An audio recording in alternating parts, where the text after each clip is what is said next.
ассалому алайкум дӯстон, бародарон, падару модарони азиз. Ман бо шумо ҳастам Салим Султонзода дар канали ютуби Паймони Миллии Тоҷикистон бо номи Паймон Лайв. Умедворам ҳамагӣ хубу саломат ҳастед дар ин моҳҳои рамазонӣ, дар ин шабҳои рамазонӣ ва алал хусус ки дар фарорасии фасли баҳор, рӯзи Наврӯз. умедворам хонаводаи шумо ва ҳамаи шумоён тандсиҳату саломат бошидтон. хош дӯстон, чун ҳарвақта мо рӯзи шанбе барнома доштем, барномаи яксоата бо номи 60 дақиқа ки дар он дар мавзӯъҳои мухталиф суҳбат мекардем ва мавзӯи имрӯзии мо бояд ҳам мешуд ҷанги Эмомалӣ Раҳмон бо пиру кампиру кӯдаку ки дар Тоҷикистон қарор доранд бо хонаводаи мухолифин ва мебоист болои он суҳбат мекардем. ва аммо ин барномае ки ҳозир сар кардем як барномаи изтирорӣ аст.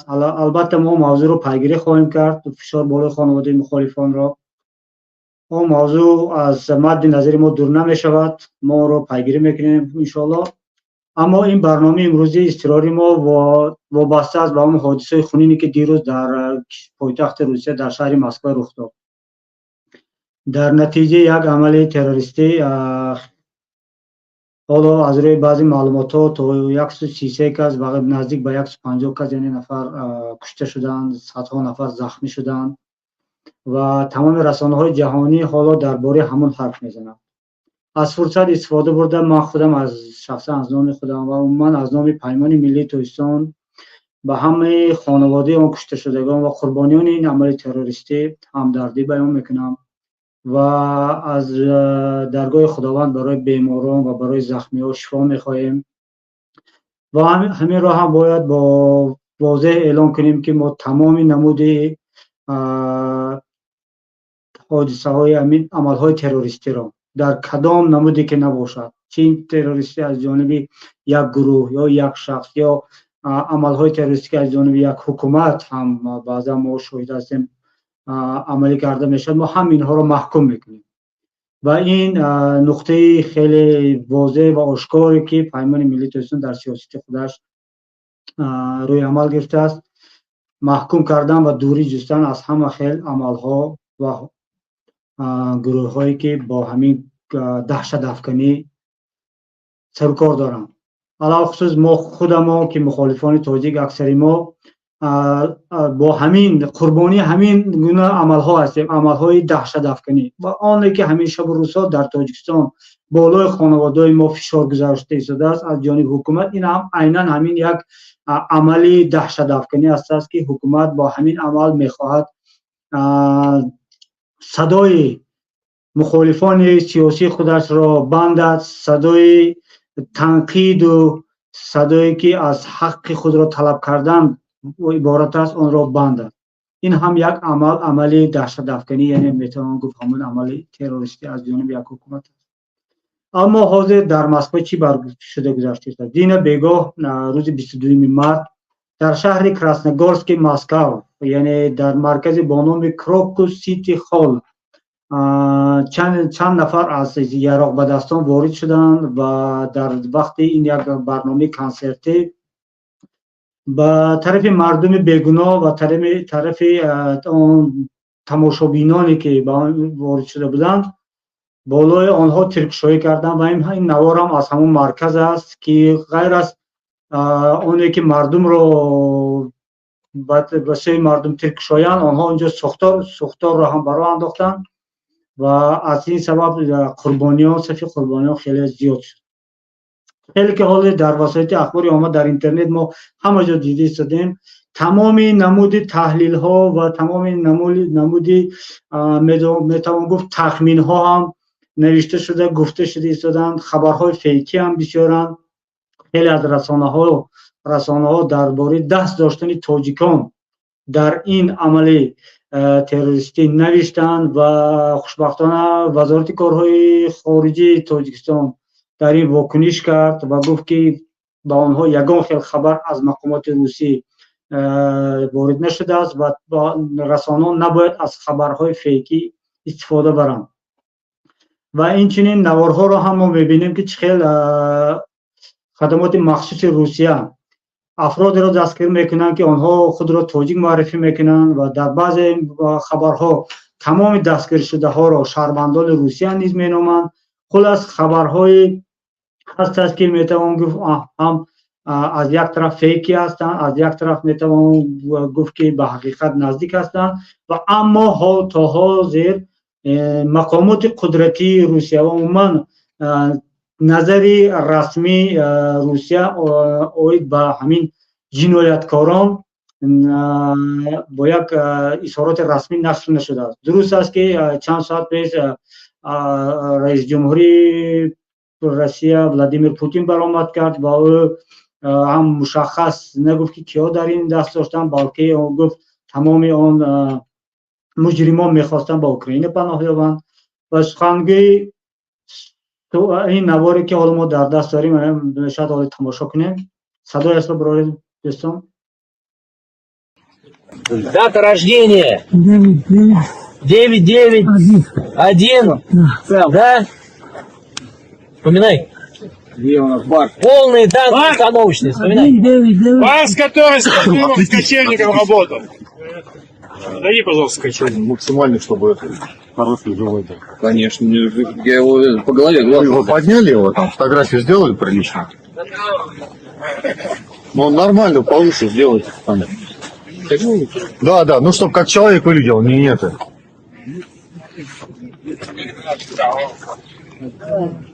Все, да, паспорт. دوستان واقعا در اینترنت خیلی نوارها بسیار هستند، عکس‌ها بسیار هستند، اما از نگاه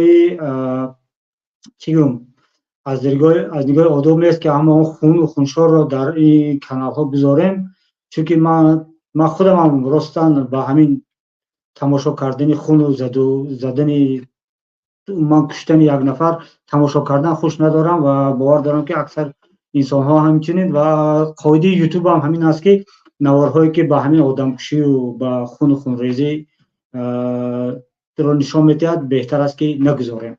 ما همین قاعده رو رعایت میکنیم و نوارها رو نمیگذاریم. اما همه نفری که حالا مثال در همین شبکه ها فعال هستید آنها رو دیدید که چی در تلگرام در فیسبوک در یوتیوب است آن نوارها گشتند. حتی در ابتدا خبرهای شد که در این عملهای تروریستی مردمان خودی قفقازی مثلا دست دارند تا جایی گفتن که ارمنی ها و دیگر. خلاص تو اظهارات رسمی خودی مقامات روسیه نشر نشود ما حالا چیزی گفتن ما مشکل است اوید با جنایتکاران. اما ما این برنامه را حاضر برای چی تشکیل کردیم؟ اضطراری و علاوه خصوص ما میخواستیم با صحبت داشته باشیم با فعالان و سیاستمداران و مهاجران تاجیکی در روسیه قرار دارند و این برنامه ما یک نمود هم مشورت است هم یک نمونه است که میخواهیم یک کمک به مهاجران باشد و مهاجران باشد که در همین حالت‌ها در حالت‌های فورس ماژور چی کار باید کنند، چه خیلی باید خود را احتیاط کنند. همیشه به روز غیر از آن ما میدونیم که در روسیه میلیون ها تاجیکان قرار دارند و غیر از این حادثه هم بالای مهاجر تاجیک همیشه فشار بود. متاسفانه راهبریت تاجیکستان در کدام کشوری که سفر نکند مردم ملت تاجیک را همچون یک تروریست معرفی می‌کنند. متاسفانه چنین است. سبب‌هایش چی باشد نمیدونیم. به هر حال شاید میخواست با همین نام ملت تاجیک را به تروریست برآورده و آن قتل و کشتارهایی که داخل تاجیکستان میکند و آن زندان کردن مردم بیگناه را که در داخل تاجیکستان میکند آن را توجیه کند. شاید سبب اساسیش این باشد. اما متاسفانه این را دیگر کشورها هم روی دست گرفتن. دیگر سازمان‌های چی ممنوعن، چی سازمان‌های خیلی با همین حادثه‌های ننگین دست عمل دارن آنها هم این را به نوبت گرفتن و تاجیکان را در همین عملهای خود متاسفانه استفاده می‌برند. شما در گذشته می‌دانیم که همین خیلی حادثه‌ها در افغانستان هم روی داد، در ایران هم روی داد، در ترکیه هم روی داد. من حاضر آمد در مسکو، پیش از این در گرمانی هم خطا نکنم در کلن، در شهر کلن می‌خواستن یک عمل تروریستی را صادر کنند اگر حالا خطا نکنم البته و مقامات آلمانی آنها را دستگیر کردند. عموما در همین 2 سال اخیر در همه عملهای تروریستی متاسفانه تاجیکان هستند و کشته شده ها هم خیلی بسیار هستند. من خیلی کال در ابتدا گفتم و حالا هم میگم از نام خودم و از نام پیمان ملی تاجیکستان و همه خانواده کشته شدگان، چی در افغانستان باشد، چی در ایران باشد، چی در ترکیه و در دیگر کشورهای در دیگر مناطق جهان که از دست همین عملهای تروریستی جان دادن و خانواده آنها همدردی اظهار میکنم و امیدوارم که این عمل بر وقت‌تر از صحنه سیاسی و عموما از صحنه جهان بر وقت‌تر پاک شود، چون که یک عمل ناجوانمردانه هست. از یگان خیلی توجیه ندارد عمل تروریستی. کشتن یک بیگناه یگان خیلی سفیدکنی ندارد، آن را نمیشود سفید کرد. اما ما حالا باید فهمیم که چی ضرور شد، چی مجبور کرد که تا در همین عملها تاجیکان هم وارد شده ایستادند. لیکن این را هم باید گوییم که در همین خبرهایی که آخران نشر شده ایستاد و خود در رسانه‌های روسی نشر میشوند، خیلی از افراد تاجیک را نام گرفتند با نام و نسب و سال تولدش، اما بعدا معلوم میشد که آن نفرها در تاجیکستان هستند یا مثال در دیگر شهر در دیگر منطقه. من این رسم را نگاه کنید، این 2 نفر هم در روی خط بود که گویا که در همین ترک دست داشتند، اما بعدا معلوم شد که اینها در تاجیکستان هستند، در خانه‌شان هستند. یعنی این خود همین عکس و خود همین معلومات با ما یک اثبات از یک ثابت کننده است که اکثر خبرهایی که بالای تاجیکان نشر میشود دروغ است و یک تهمت نوبتی از بالای مردم تاجیک. اینجا البته مقامات تاجیکستان باید خیلی زودعمل و مشکوفانه کار کنند و باید پیدا کنند هر یک نفر را و خبر را. از همین سبب هم فکر میکنم که وزارت کارهای خارجه تاجیکستان گفته است که مقامات روسی برای ما حالا یک معلومات رسمی پیشنهاد نکرده است. فکر میکنم که این نظر شخصی من است، این عملی که حالا در این تروریستی پیشگی تعریضی شده است و تاجیکان رو اینجا همچنین یک قربانی استفاده میبرند و آنهایی که دست داشته باشند، اگر فرضاً از تاجیکانی که در این عمل دست داشته باشند، آنها واقعا یک کار ننگین و یک برای بالای ملت یک داغ را آوردند. اما یک چیزی حالا من خواندم از کاربران فیسبوکی که خطا نکنم از جناب عبدالله دولت خواندم، خیلی حرف خوب نوشتن. دکتر نوشتن که اگر من حرف به حرف گفتن نمیتونم، اما نظر آن نفر این خیلی است که اگر فرضاً یک نفر جرم کرده باشد، دیگر ملت باقی نباید خود را همچون یک گناهکار حس کند. درست است که اون یک هم ملت است، اما در روح و روان دیگران نباید این چیز جا گیرد. فرضاً یک نفر فرضاً میگیم یک روز در یک جنایت کرد، از این دیگر روزها خود را جنایتکار حس نمیکنه. فرضاً درست است که بین آدم اعضای یکدیگران و اول خصوص ما ملت همچون اعضای یکدیگریم، اما یک نفر که جنایت صادر کرد از نقطه نظر روانی درست نیست که تمام ملت خود را گناهکار حس کند.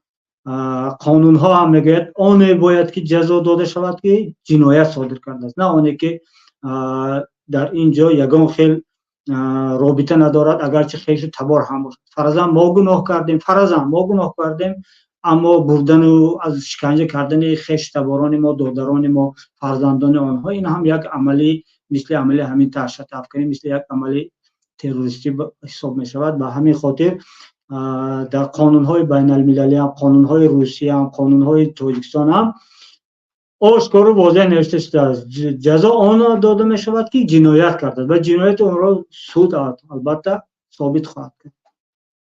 و در این شب و روزها حال مهاجران تاجیک را ما باید درک کنیم. تمام قشر جامعه، چی زیایان، چی حکومتداران، چی مخالفان، باید حال مهاجران تاجیک را درک کنیم. فشاری که تا این وقت بالای آنها بسیار بود از جانب مقامات روسیه، لطکوب میشدند، چی زن باشد چی مرد باشد لطکوب میشدند، حتی فرزندانشان را لطکوب میکردند و حالا اینا بینید که بعد از این خبرها فشار بالای آنها بسیار میشد، هم از جانب مقامات روسیه هم از جانب مثال اون ملتگرایان روسی. این چیز، این خفه که مثال با جان آنها خطر هست است، بیشتر و بسیارتر شد. از همین لحاظ аз ҳамин муҳоҷирони тоҷик хоҳиш мекунем ки дар ин лаҳзаҳо муроқиби худ бошанд, яъне худро эҳтиёт кунанд, шабу нимшаб беҳуда кӯчабароӣ накунанд, бо ҳар хел ки мебинем ба корҳое ки дуруст аст ки онҷо кор мекунем, касе таксиронӣ мекунад, касе мисол бо Яндекс кор мекунад, хӯрок мекашонад, дигару дигар. ба ҳар ҳол эҳтиёт бояд шуд. Агар танҳо кор мекунед, беҳтар аст ки шабона кор мекунед, чунки як психология дорад ҳамин мардуми Россия. вақте ки ҳукуматаш тарғибот мекунад ки дар ҳамин кор тоҷикҳо ҷурм доранд, ва мардум мутаассифона миллатгаро дорад, хуб дорад, бад дорад. хубаш мефаҳмад, дарк мекунад ки оне ки гунаҳ кардааст ин нест, мисол ин таксист ё ин нафаре ки хӯрокро овардааст теки дараш ин нест, аммо нафароне ҳастанд ки зери бори ҳамин таблиғот мераванд ва як муҳоҷирбадбинӣ, тоҷикбадбинӣ ба боло меравад. шояд ки дар натиҷа ба тоҷикон ва умуман муҳоҷирони меҳнати Осиёи марказӣ зарар расонида шавад. дӯстон, аз ҳамин лиҳоз хеле тавсия метиҳем ки худро эҳтиёт кунед. ман як навори дигарро тамошо мекунем. Послал по какому адресу, помните? Дмитриевку, что именно? ИВЧ, Шара какая-то, район Дмитровский. А улица какая? На трассе. Надоша баландтар кунед. Дмитровка на трассе. Хорошо. С кем он жил там?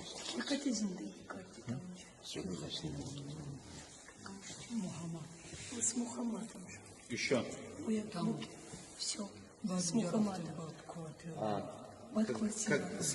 С какого времени он с Мухаммадом жил? Мухаммад сказал, что 10-15 дней назад. Мухаммад Катичава, Синдеги Кардидар Чава. Около месяца вместе. 15-20 дней где-то около месяца жил. Чем они занимались? Чекурный карьер. Машину он взял, хотели работать. Кто взял машину? Машина ракеты рифты. Хариде? Ки харид? Шинуски. Мухаммад? Значит, это знакомый Абдулло купил, значит, машину, хотели работать на этой машине. Машина что это, такси или грузоперевозки? Кавушка, маленькая машина, такси хотели работать. Хорошо. Абдулло кто такой? Абдулло Киева. Как он с ним познакомился? Телеграмме. В Телеграме познакомился. Да, телеграм шинос шуде. А по какому это телефону? А телефоны ки телеграм категал себе. Телефоны кида телеграм руа кади. Да, чеки кабы задеку гуфтум садочи. Не, телефоны ки буд. А телефоны ки каб заде. Телефон ходом. Ходит. Он со своего телефона. Со своего телефона? Да, со своего. Хорошо, когда? Кайва кати мушки. Когда именно с Абдулло познакомился? Кайт Абдулло кати кайшин шуде. Я го. Чай, да. Где-то около 10-12 дней назад. 10-12 дней? Да. И он сразу в машину это... Чеку. Он сказал, работать будем. Чего?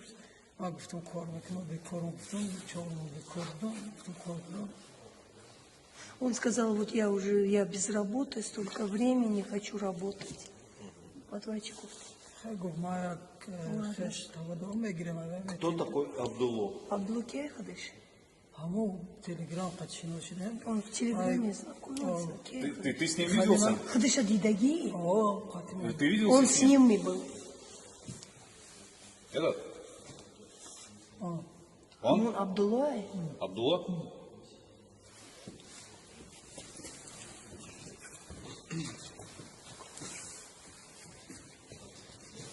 Ты с ним познакомился где и когда?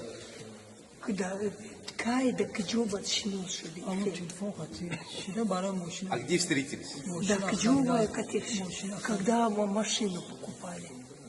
А машину где Машина да киджо харидем? Amo Дмитриевск сейчас. Дмитриевском шоссе купили. У кого? Айкиги харидем? Когда уходишь там больше он. Айбдулора. Родственник, у родственников Абдулла. همین خیلی وضعیت از دوستان. متاسفانه توجیک بیچاره در بعضی حالتها به دام افرادی میافتد که دیگر آنها را به سوی جنایت میبرند و از این هم مقامات کشوری میزبان و هم مقامات تاجیکستان سوء استفاده میبرند. از این راه خلاصی رو باید جست. حالا اینو ببینید دوستان، در همین روسیه قرار داشته باشید. راستی منم تجربه در روسیه در مهاجرت کاری بودن دارم. یک قاعده های هست که در ما تاجیکان همون چیز رعایت نمی شود، اما در بعضی در روس‌ها، بین روس‌ها و دیگر مردم اروپا همون چیز رایج است. این قاعده فرضاً ما در تاجیکان تلفن یک نفر اگر تلفنت رو پرسد برای زنگ زدن یا برای یگانجا پیام روان کردن، ما به ممنوعیت میدهیم. حالا این رو میخوام بگم ده، چون که خیش است، تبار است، شناس است، یک چیزی برای ما عادت نیست است که چیز خود رو احتیاط کنیم و از همین سبب ها رو بعضا همین آدمایی که یک غرض دارن، یک نیتای ناپاک دارن استفاده میبرن. اما فرضاً بعد یک چیزی به یک نفر اروپایی غربی اگر گویی که تو تلفن تو من با یک جو تلفن میکنم، او هیچ وقت راضی نمیشود، چون که تلفن این چیز خصوصی است، چیز شخصی است. از اون تلفن شما حیات شما وابستگی دارد. فرضاً از تلفن شما رو یک نفر میگیرد با یک نفر دیگر یک پیام روان میکند و در نتیجه اون پیام مثال یگان ناخوشی راه میدهد و در اینجا شما یک چی میگه سوچست، یعنی شریک همون جنایت شده ماندنتون ممکن است. اینجا در همین عادت رو ما باید که در خود تلقین کنیم که دیگر از یکدیگر تلفن شخصی او رو نپرسیم. این حرفا رو برای کی میگم؟ برای همچون یک تجربه که در حیات دارم میگم که همین کارها رو باید که نکنیم و عموما به همین چیزها اعتبار کنیم. چیز شخصی است. پاسپورت رو دست یک کس دادن، پتنت رو دست یک کس دادن، یا کارت بانکی رو به دست یک نفر دادن، تلفن رو به یک نفر دادن، این کار درست نیست. وقتی که ما تاجیکان به یک شناس خود وقتی تلفن میپرسن نمیتیم، اون طرف خفه میشه، میگه که این کار نادرست است، این نامردی است، این طرف اون طرف. دوستان ما باید این رو درک کنیم که تلفن این چیز شخصی است. تلفن یک کس خوب علاوه خصوص میریم در روسیه ما کوارتران میستیم با چند نفر، ما باید دونیم که همراهی ما کیها است، با دیکشنی سیاه شوی، با ماشینی ما شوی. یعنی این حرفا بیهوده نگفتم. شب کوچه گردی های میبینیم، ما ماجرای تاجیک شب میبینیم کوچه گردی میکنن، هستن البته اینا نیستن، نه هستن، شب بسیار دیسکوتک روی میکنن، رستوران گردی میکنن، اما در عاقبت جنگ میشه، جنجال میشه، با دیگر مردم دیگر منطقه جنگ میشه. به شکلی که میبینیم با یک نوار پخش میشه، تاجیک با چچن جنگ شده، با قرقیز جنگ شده. این همه در نتیجه همه یک دیگر نافهمی یا همون مستی الاستی به وجود میاد. در کل ما باید یک قاعده رو برای خود رو تربیت کنیم که همون قاعده های زمان معاصر رو ما باید از خود یاد گیریم. فرضاً همون نگاه داشتن معلومات شخصی خود، تلفنی خود و امثال همین ها. همین از دوستان، اگر در افیر همین یگان نفر باشد، اگر در استودیو یگان نفر خواهد وارد شدن به افیر، مرحمت دوستان خبر تید. حالا اینجا چند پیام آمده است، مردم خواهش کرده شدن که روسی گپ زنید. خب برای این با دوستان رو فریاد میکنیم. در استودیو استاد هستن. سلام علیکم و رحمت الله استاد. و علیکم السلام. سلام جان.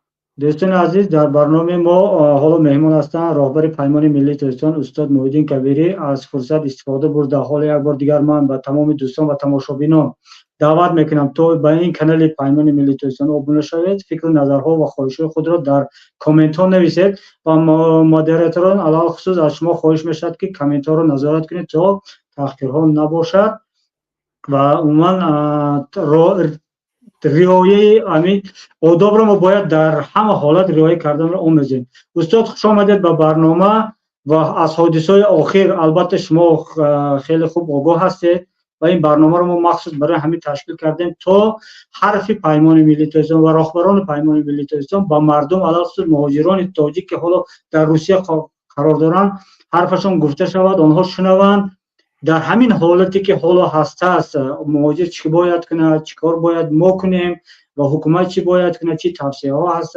خلاص سخن به شما. مرحمت استاد.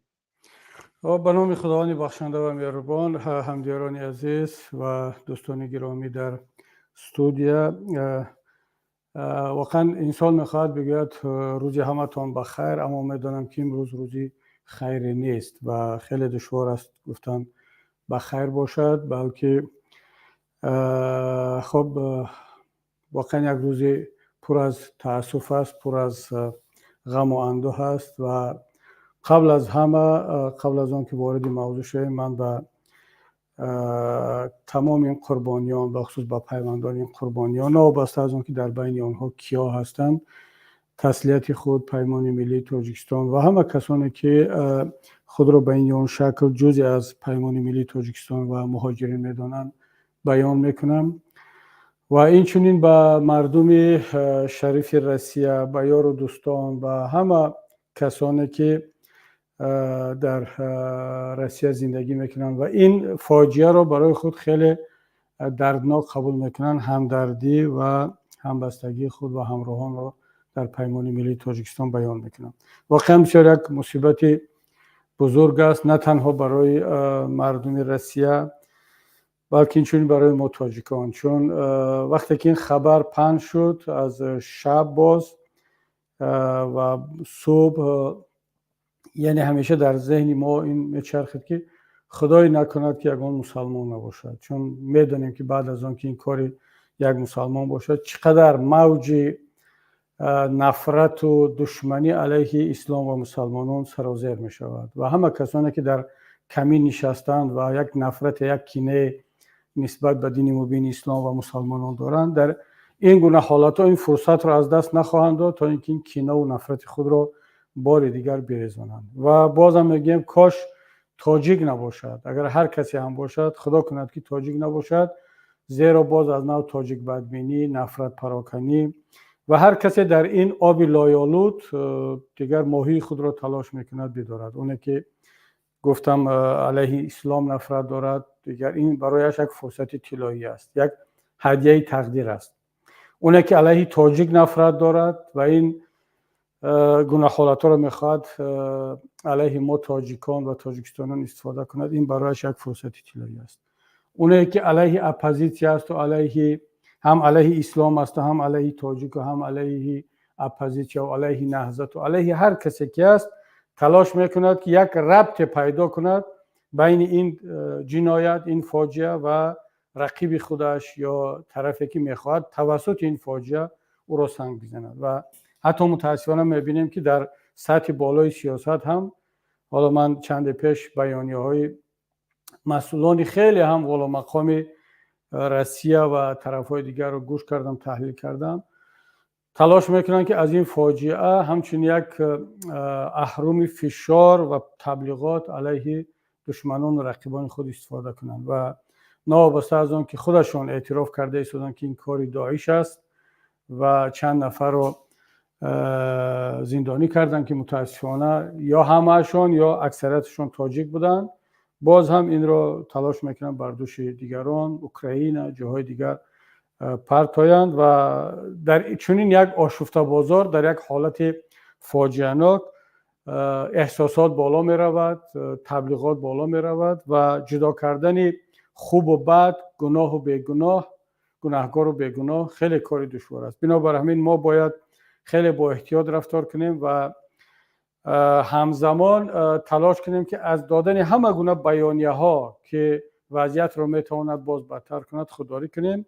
اما اون کاری که ما در این لحظه ها کرده میتونیم این آن است که باید به هموطنان تاجیک خودمان در روسیه یا در هر کجایی که هستند تا آن جایی که میتوانیم مشورت بدهیم که چیکار کنن و از طرف دیگر تلاش کنیم که این ضربه را از دوش تاجیکان و بخصوص تاجیکان بیگناه برطرف کنیم به سمت دیگر توسط صحبت ها، اینترویو، تحلیل و شرح دادن ها. برای مثال حالا مثلا تا همین لحظه من 2 صحبت الکی داشتم با رسانه های اروپایی و اگر فرصت شود و امکانیت شود با رسانه های روسی، با هر کسی باشد، ما باید تلاش کنیم تا اینکه بفهمانیم که در اینجا تاجیکان گناهکار نیستن. اگر کسی جنایت کرده است خودش جواب میگیرد و این مسئولیت ما است و این چنین یک مسئولیت بسیار هم کلان بر دوش ما هست. ما هم پیمان ملی تاجیکستان و هم دیگر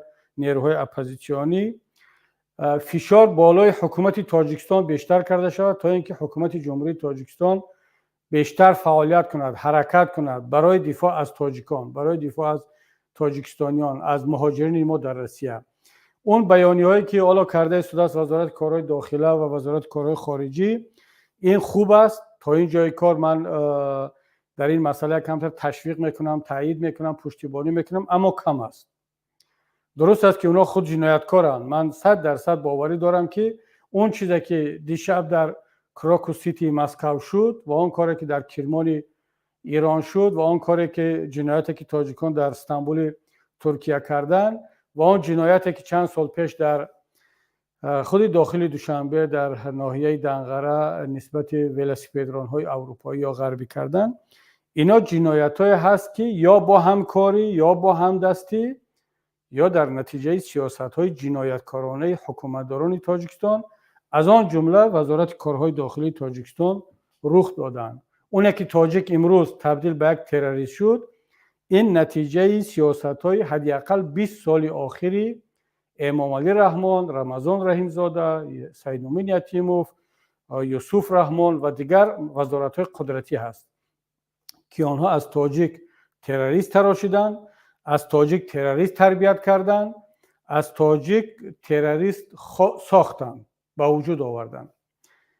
و اما ما همه گپ رو، همه چیز رو با در جای خودش در وقت خودش بگیم. الان هر کاری که حکومت تاجیکستان سری وقت درست برای دفاع از تاجیکان و تاجیکستانیان میکند، وظیفه ما این است که از اون پشتیبانی کنیم و اگر در جای بینیم که سهلنگاری میکند، کمکاری میکند، باید با تمام وسیله‌های امکان پذیر فشار بیاریم. برای مثال امام علی رحمان همچون پرزیدنت جمهوری تاجیکستان تا امروز که یک شبانه روز تقریبا میگذرد از این فاجعه و تاجیکان در آن متهم میشوند، امام علی رحمان در کجا است؟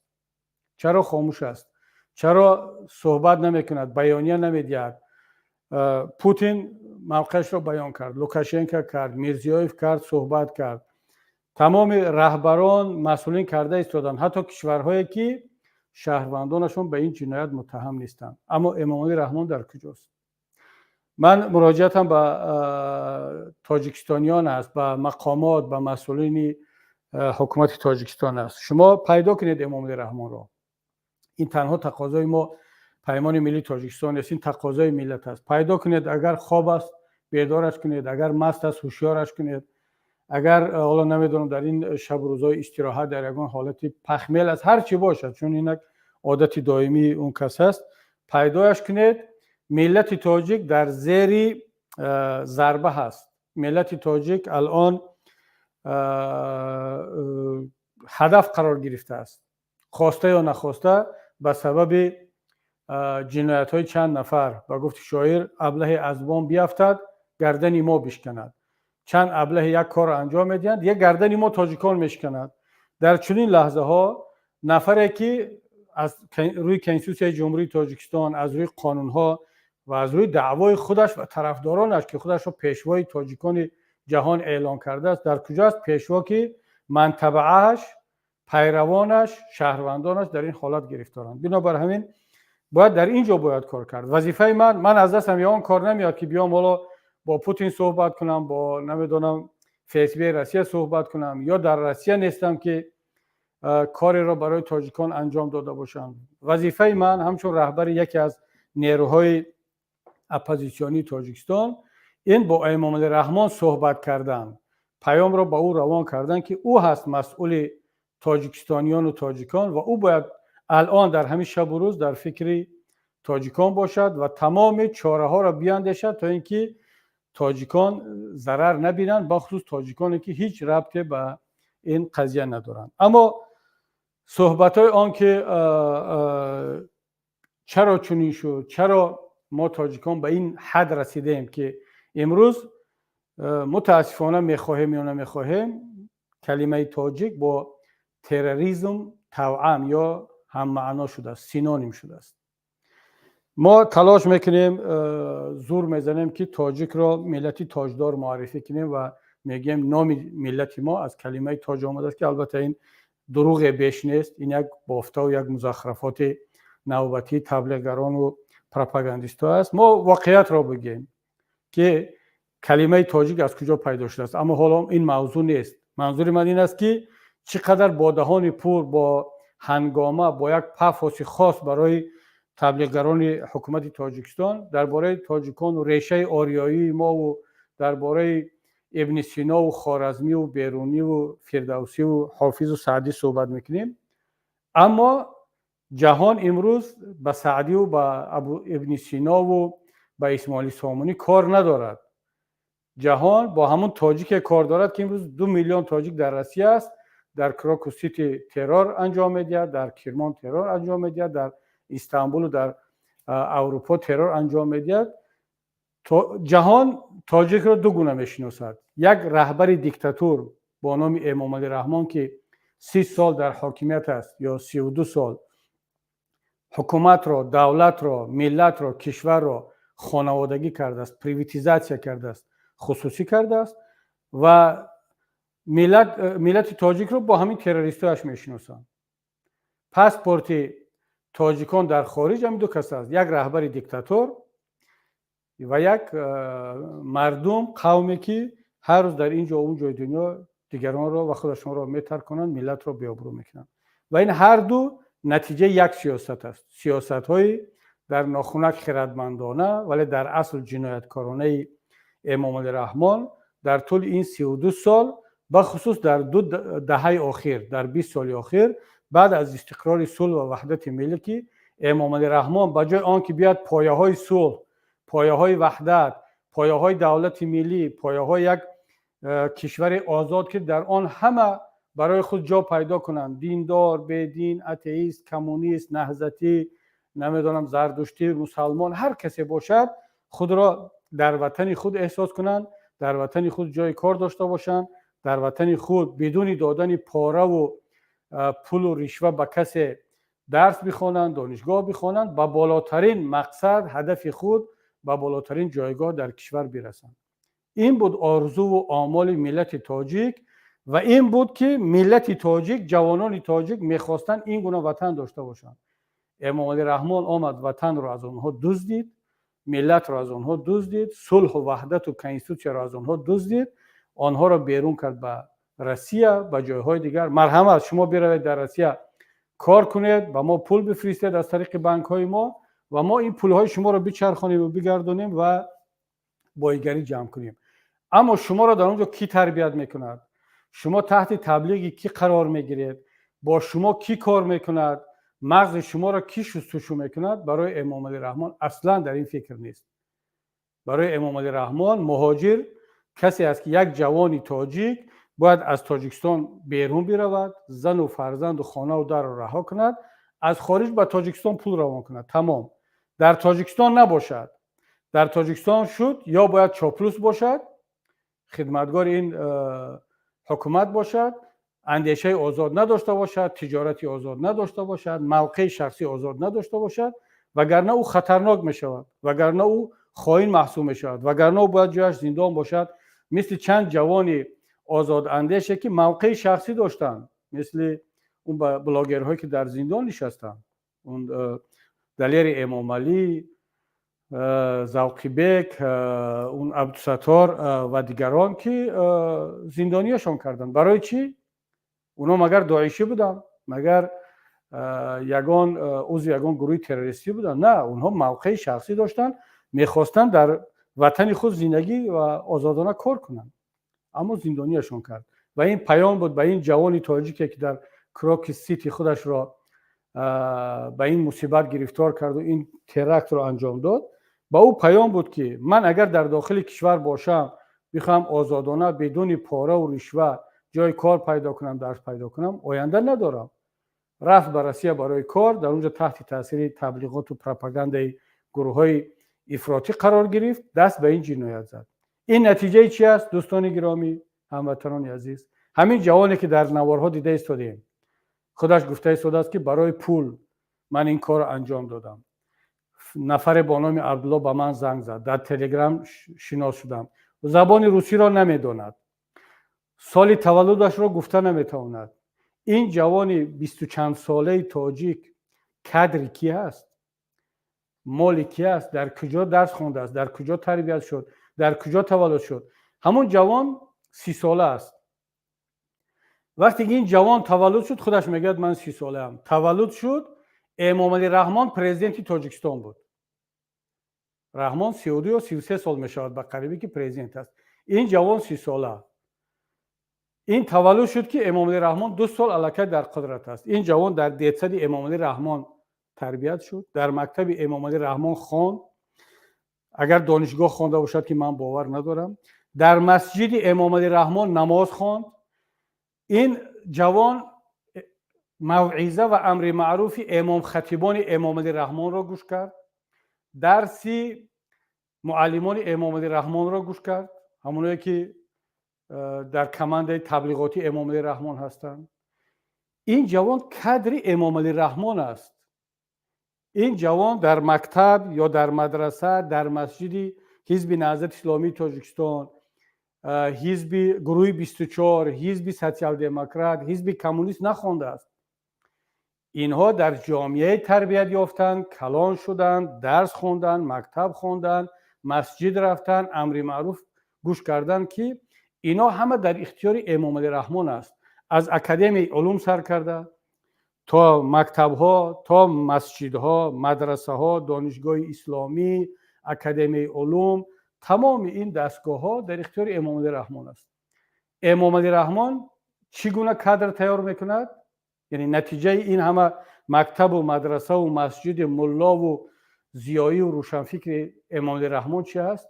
یا مهاجر که بعد تروریست می شود اکثریتش، یا چاپلوس.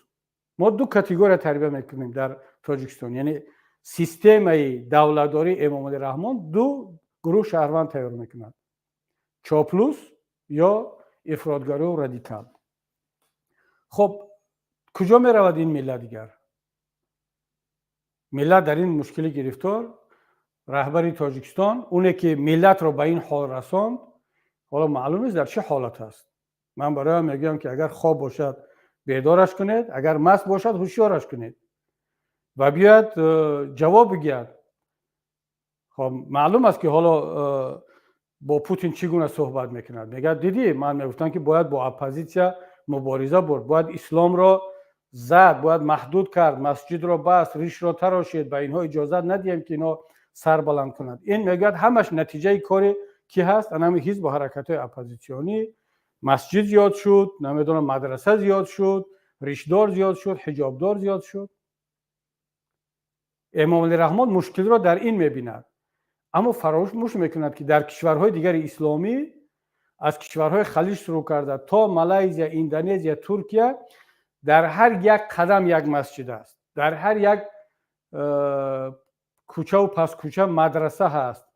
اهالی 70-80 بعضیش تا 90% حجاب دارد و ریش دارد. چرا اونها تروریست نشدن؟ چرا اسلام در اونجا تروریست تربیت نکرد؟ شما چند تا تروریستی مالزیایی و اندونزیا و ترک و حالا اماراتی و عربستان سعودی و کویتی و قطری رو میشناسید؟ حجاب دارن، ریش دارن، مسجد پر، مدرسه پر، اسلام معنی است، آموزش اسلام معنی است. چرا اونها تروریست نشدن؟ شما 20 سال شد مسجد منع میکنید، مدرسه منع میکنید، ریش میتراشید، حجاب منع میکنید، حزب نهضت اسلامی رو میبندید، حزبای اپوزیسیونی رو میبندید، روزنامه‌نگار و وکیل و دینی و دنیوی هر کسی که اندیشه آزاد دارد ممنوع میکنید، زندانی میکنید، همش زیر پرچمی مبارزه با تروریسم. شما و با این جناب پوتین و با اینها گویا با تروریسم مبارزه برده ایستاده. در اصل شما تروریست تربیت کرده ایستاده. این جمله ها، این حرفایی که من 15 سال پیش 20 سال پیش در پارلمان در صحبت ها با وزیرا با اینها میگفتم که نتیجه این سیاست شما رادیکال شدن و تروریست شدن و افراطگرا شدن جامعه تاجیک می شود. شما دیگر نتیجه نخواهید گرفت.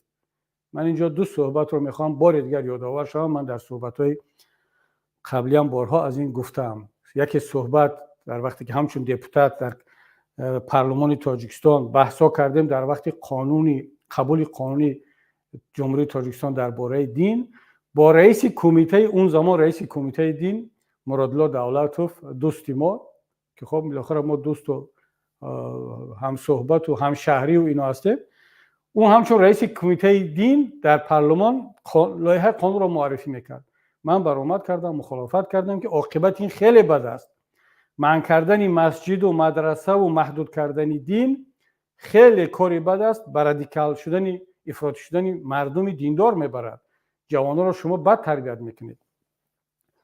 بحثا شد. رئیس پارلمان خیرالله گفت که تنفس بروید در یک اتاق بشینید و صحبت کنید. ما رفتیم در اتاق کاری نورعلی ریایف، اون وقت عضو پارلمان بود، سابق رئیس درواز، و در اونجا نشستیم. گفتم که ببین شما با این سیاستی که برده ایستادید و این قانونی دین و این سیاست حکومتی تاجیکستان، شما میدونید که باعث ضعیف شدن اسلام، نهادهای اسلامی، تشکیلات‌های دینی همچون مسجد و مدرسه میشه، اینا ضعیف میشوند.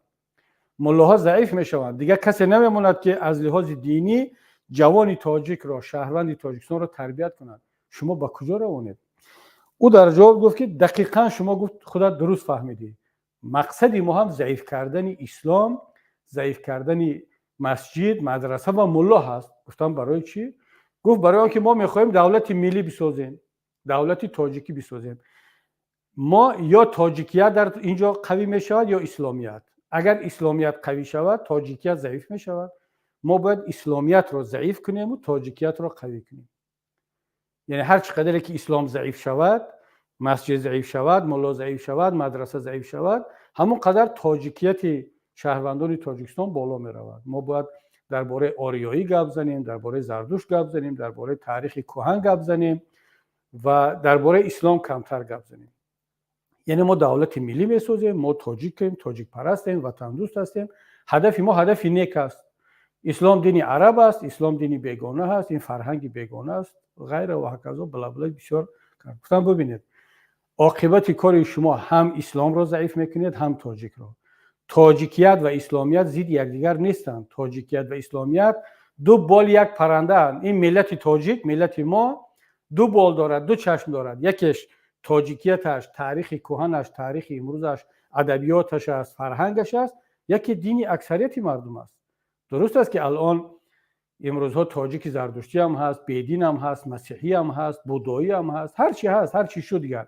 اما اصل ملت تاجیک و تاجیکستانیان اسلام است و در طول بیشتر از 1400 سال این دو با هم آمدند. کسی اگر یک مسلمانی که دینش رو دوست می‌دارد، ملتش رو دوست می‌دارد، می‌خواهد تاجیکیت را ضعیف کند فقط به خاطر آنکه اسلامیت قوی شود، جنایت کرده است علیه دولت، ملت، علیه اسلام و علیه تاجیکیت.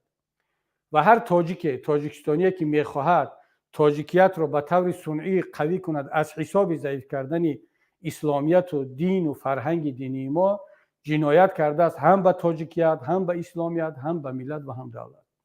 این نظر شخصی من بود، هنوز هم میماند. و این جنایت را امام علی رحمان با تمام دو دستگاهش انجام دادند به ملت. الکی انجام دادند.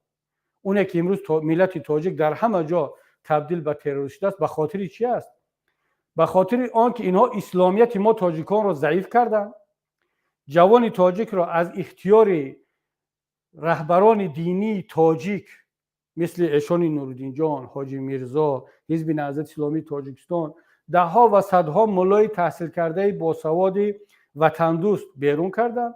اینها را در اختیار داعش و القاعده و دیگرها تکفیری ها دادن و فخر کردم، فکر کردم اینا میبالند که ببینید ما چیکار کردیم. مسجد را محدود کردیم، مدرسه رو محدود کردیم، اینها رو در کنترل گرفتیم و ملاهای قوی رو از منبر دور کردیم، حزب نهضت اسلامی تاجیکستان رو از صحنه از قانون بیرون کردیم. اکنون همه چیز در اختیار خودمان است.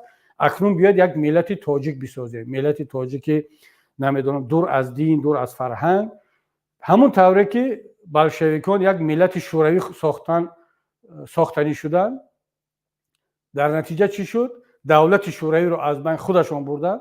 اونا میخواستن ملت شوروی بسازن ولی دولت شوروی رو از بین بردن. رحمان با دو دستکش میخواد یک ملت تاجیک نو بسازد، به خبر از اون که تاجیکستان رو از بین میبرد، ملت تاجیک رو از بین میبرد. اینا اصلا عقلشون نمیگیرن که اسلام در خون و پوست ملت تاجیک جا گرفته است. ما باید یک اسلامی معتدلی ببینید. اصلا خود اسلام، من رو برای اون کسانی که نکته کاوی میکنن و نکته سنجی میکنن که اسلام با افراطی و معتدل تقسیم نمیشه، 100% همین است. اما همین آدمی که حالا در روسیه خودش رو به این مصیبت گرفتار کرد، 100 کس رو کشت با نام اسلام، این رو چی گفته میشه؟ این را مسلمان افراطی. اما تاجیک اصولا با خون و پوستش یک مسلمانی معتدل بود. اون تفکر ما، شناخت ما از اسلام که در آسیای مرکزی شکل گرفت، در حوزه فرهنگی تاجیکان شکل گرفت، یک فهمی، یک درکی بسیار معتدل از اسلام بود. اما امام رحمان چیکار کرد؟ امروز این تاجیک رو، همون تاجیکی که در نوارش رو در مسکو دیده ایستاده، روسی حرف زدن نمیتواند، نمیداند چیکار کرده است، این کادری حزب خلق دموکراتی است. این کادری امام علی رحمان است. در مکتب و مدرسه و مسجد امام علی رحمان تربیت یافته است. من باور دارم که حاضر امام علی رحمان با تمام دستگاه شروع میکند با آنکه انا ببینید نهضت اسلامی تاجیکستان، گروه های اسلامی، مسجد و مدرسه این رو تربیت کردن. نه، این رو شما تربیت کردید. اگر ما تربیت میکردیم، اون وقتی که ما تربیت میکردیم در تاجیکستان بودیم، از تاجیکستان غیر از همون گروه هایی که در اول صلح از بدنه ما کندن و در افغانستان موندن، اونها جایشون دیگر. اما یگان نفر، چند نفر از تاجیکستان رفت با اون گروه ها تا سال 2012 و 13 پیوست. از سال 2000 10 سال 12 سال تا پروتکل شومی بدبخت ملت سوز 32-20 شما که با امضای امام علی رحمان قبول کرده شد، چند تاجیک در کشورهای خارجی میرفت به این شکل عمل تروریستی انجام میداد. یگان نفر غیر از همون گروهی که صلح را نپذیرفتند و در همونجا ماندند. امروز چند تاجیک است؟ تاجیک‌ها چیکار کرده ایستادن؟ این را کی تربیت کرد؟ این را شما تربیت کردید. این خاطره اولم از صحبت با رئیس کمیته دین، حالا نمیخوام که طولانی صحبت کنم ولی برای ملت بسیار مهم است. ملت باید بداند، ملت باید این جزئیات را بفهمد که ریشه این مصیبت در کجا است. خاطره دیوم از صحبت با رئیس کمیته حاضره امنیت ملی جناب یتیموف. من به ایشان هم گفتم که ببینید این سیاست های شما بستن حزب نهضت، اون وقت در تاجیکستان بودم میگفت که حزب نهضت رو میبندیم، خودتون اعلان کنید. اگر اعلان نکردید ما قرار قبول شده شما رو میبندیم، عاقبتش برایتون بسیار بد هست. و گفتم که این عاقبتش برای ما تنها نه، برای ملت بد است. شما میدونید چیکار کرده ایستادید؟ شما جوانان تاجیک را که از انتخابات راه افتاده میشوند، ناامید میشوند، از حزب نهضت ناامید میشوند، از دموکراتیا و کنستیتوسیا و یک دولت متمدن ناامید میشوند، اینها میرن به دیده ایستادید که گفتم الکای تاجیکان به داعش رفته ایستادن. یعنی این صحبت ما ماه مارس 2015 بود، اون وقتی که الکای چند هزار تاجیک در این مدت 2012 13 14 به داعش پیوسته بود.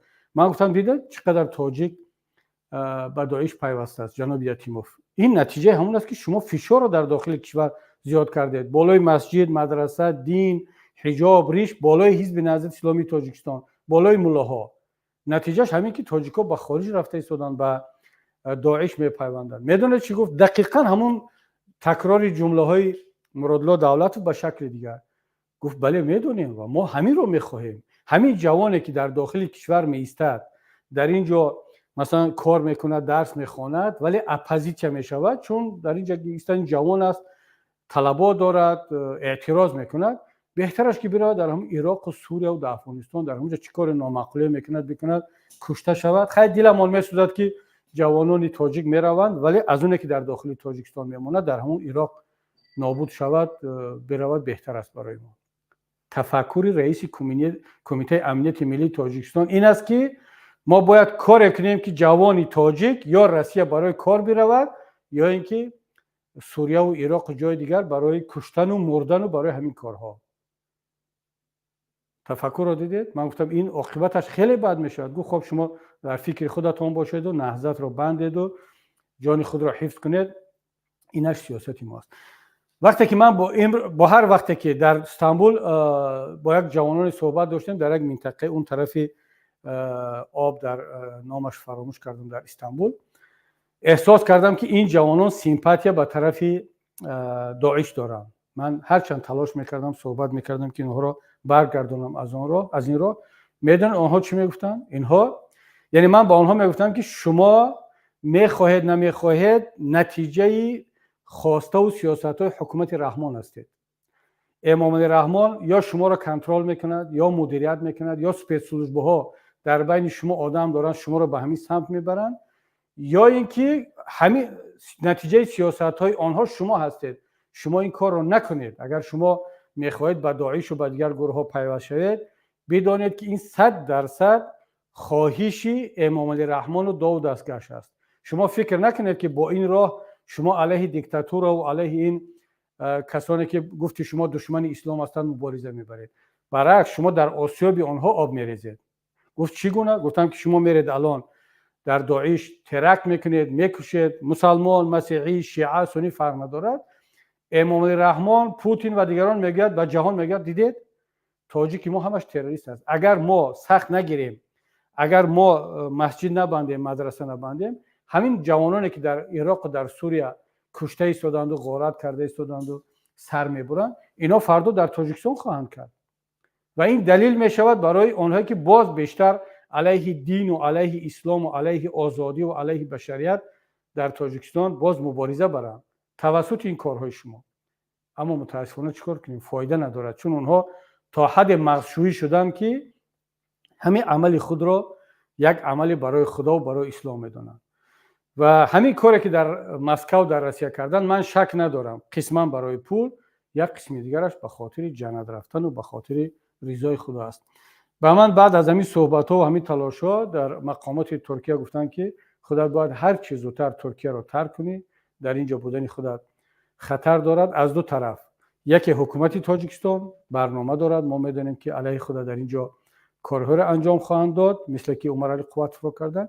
دیگری از طرف داعش گفتن ما چند نفر داعشی رو تاجیکا را هم دستگیر کردیم و یکی از برنامه‌هایشان هدف قرار دادن خود در استانبول است چون من اون وقت در استانبول زندگی میکردم بعد از هجرت از تاجیکستان و تصمیم گرفتم که در اونجا باشم و این صحبت‌ها و این صحبت‌های فهماندهی به جوانان تاجیک که به داعش پیوست نشوند خود را ملت را دین مبین اسلام را حیف نکنند.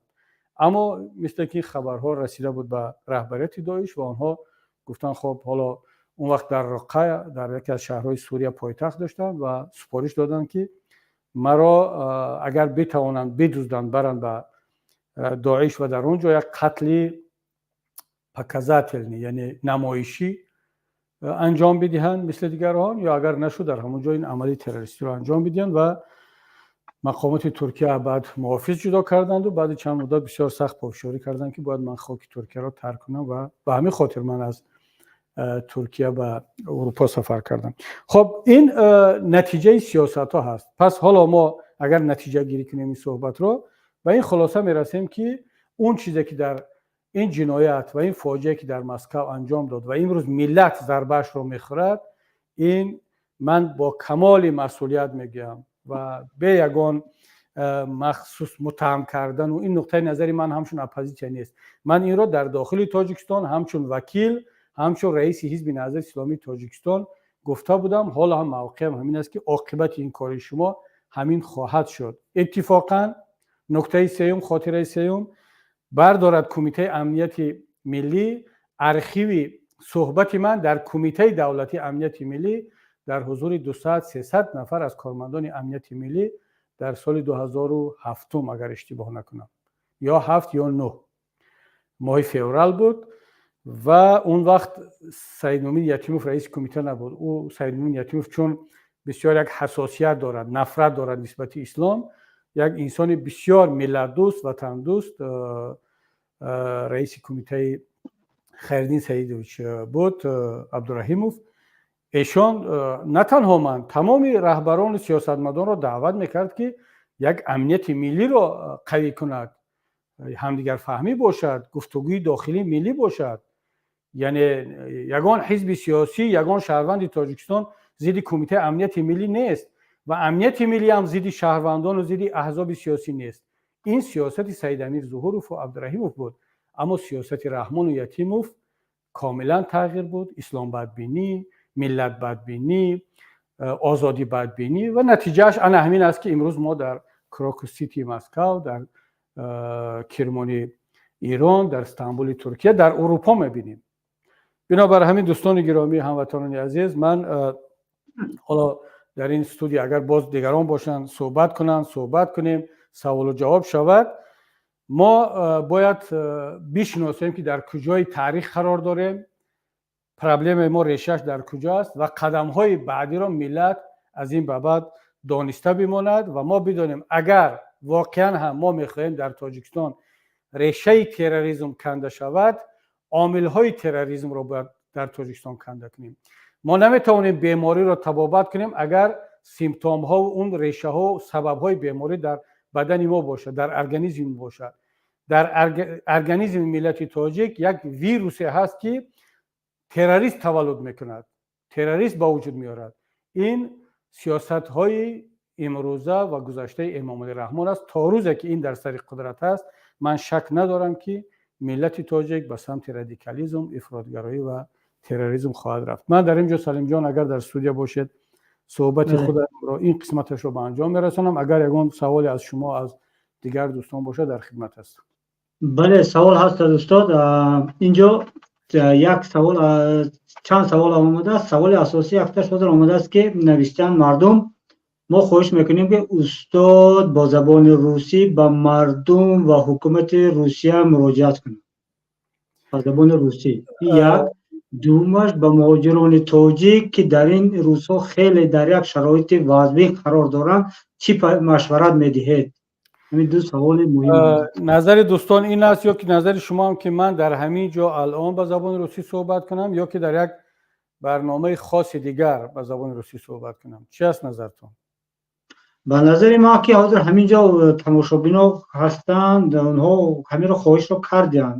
баъдан баъд худатон медонед, агар фурсат дошта бошед, баъдан ҳар чизе ки дар ихтиёри худатон, шумо меҳмонед. чун воқеан пешниҳоди дуруст карданд. хеле яъне як ҳолате ҳастем мо, Салимҷон, як вазъияте ҳаст ки мо бояд бисёр оперативн кор кунем, бисёр фаврӣ амал кунем. модаме ки Раҳмон хомӯш аст ва кор намекунанд ба ғайр аз як-ду баёнияи содаву сохта ки онам боз вазорати дохилаву хориҷӣ карда истоданд, мо бояд як коре кунем, паём бифуристем ки миллати тоҷик ба ин ҷиноятҳо рабт надорад ва бояд талош кунем ки ҳарчи бештар яъне ба гӯши мақомоти Россия бирасад. ҳоло инҷа мо ба гӯши шунавандаву ба гӯши бинандаву барои аудитория неем. бинобар ҳамин бояд ҳамун канал, ҳамун платформаи дурусттарро интихоб кунем. агар воқеан шумо фикр мекунед ки ҳоло вақташ асту ҳамин ҷо гуфта шавад, ман бидуни кадом омодагӣ, пешакӣ, бадоҳатан, экспромтом дар ҳамин ҷо ҳам суҳбат мекунам ба забони русӣ. ва ҳоло шояд ки ягон платформаи русиву русзабон ҳам бошад, ишкол надорад. ҳоло фақат бибинед дӯстон, ман фикр мекунам ки тоҷиконе ки дар Россия ҳастанд, воқеан душвор аст аз Урупо ба шумо машварат додан. худатон беҳтару хубтар медонед, вазъиятро дар унҷо дар пӯсту устухони худ ҳис мекунед, дарк мекунед. аммо беҳтарин роҳ шояд ҳамин бошад ки шумо дар кӯчаҳо камтар бошед. яъне дар ҳар куҷое ки ҳастед, дар ҳамун ҷо бошед, бо мақомоти маҳаллӣ дар марказе, дар вилоятҳои Россия ҳастед, бо мақомоти маҳаллии Русия ҳамкорӣ кунед, худро муаррифӣ кунед. чун امروز در چهره هر تاجیک میتوانند یک گمانبر شده رو ببینن، میتوانند مورد تفتیش قرار بدن، عذاب بدن، اونا هم عصبانی هستند. بعد خیلی از مقامات پایانی روسیه و این شاوینیست ها و ناسیونالیست ها و ملتگراهای روس متاسفانه معمولا منتظر همین روزها میشن که تا اینکه هجوم کنن به مهاجران، به تاجیکان و شما را هدف قرار بدن. بنابراین بسیار باید با احتیاط رفتار کرد. من چند سال شد، چند ماه شد همیشه تاکید میکنیم برادرانی عزیز، خواهرانی محترم، پدران، مادران، کسانی که در روسیه هستید، شهروند هستید، مهاجر هستید، پتنت دارید، برای کار رفتید، شاید فکر کنید که زندگیتون حالا خوب است، جای کار دارید، شهروندی گرفتید، شاید فکر کنید که اصلا جنایت نکردید، چرا باید روسیه رو ترک کنید؟ با گفتی تاجیکا میگن که از تکرار زیاد میگه گپ است که دهان پش برآورد. چقدر ما تکرار کنیم که روسیه امروزه کشور برای زندگی نیست. شما که همینو میفهمید؟ شما شاید که اصلا دیگر زندگی در دیگر دنیا رو ندیده، در دیگر عالم رو ندیده، نمیدونه اصلا زندگی در یک کشوری آزاد چی هست. اونه که در تاجیکستان زندگی میکند فکر میکند که تمام آزادی و خوبی و همه چیز در تاجیکستان است. حتی جرأتی به روسیه رفتن بعضیا نمیکنند، مگر اینکه خیلی مجبور شود جای کار پیدا نکنند. اونه که روسیه میرود عادت میکند، جای کار پیدا میکند، برایش دشوار میشود اونجا رو ترک کردن، به یک جای بهتر و آبادتر برود که خودش رو همچون انسان حس کند. تکرار میکنیم 10 نفر رفتن از همون روسیه زندانی شدن. داملو نعیم جان، عزت امان، کرامت شریپوف، یعنی 10 صدها نفر رفتن زندانی شدن در روسیه، در تاجیکستان. میگیم ترک کنید روسیه رو. بله خانه دارید، جای کار دارید، همون میبخشید، از سری بعضی ها میمونه دیگر. جای کارم، خانه هم، نمیدونم همه چیز هم. شما زندگی، آزادی، جان و تن خودتون رو حفظ کنید، همه چیز پیدا میشود. همون میلیون هایی که ما در تاجیکستان داشتیم از سرمون ماند، در همون رحمان گرفته است، ماشینامون دختران وزیر سوار شده گشته ایستاده است، خانه های ما را خشت تبار آنها گرفتند، ولی انسانیت و شرافت و کرامتمون با خودمون باقی موند. خب زندگی رو از نو شروع کردیم، همه چیز رو از نو به دست آورده ایستادیم، کار کرده ایستادیم. از همه مهم آزادی رو داریم، شرافت و کرامت انسانی رو داریم. وطن میدونید وطن آن است که آزارش نباشد، کسی را با کسی کارش نباشد. دروغ است اینه که میگن گدا باشی و در خاک وطن باشی. در خاک وطن 1 روز 2 روز 1 ماه گدا باش، بعد میبینم وطن چی است. همون 2 میلیون تاجیکی که در روسیه مهاجر است، همون هم وطن داشت، همون هم نتوانست گدا باشه در خاک وطنش، رفت در روسیه کار کرد، باز روسیه رو برای خودش وطن کرده است. وطن اون جایی است که تو همچون انسان زندگی کرده میتونی. ما هم تاجیکستان رو دوست می‌داریم. شب نیست که در تاجیکستان رو در خواب نبینم، دهم رو در خواب نبینم، قسمدره رو نبینم، دوشنبه رو نبینم، خیابان‌های دوشنبه رو نبینم. وطنی ما هم از دلمون میسوزد.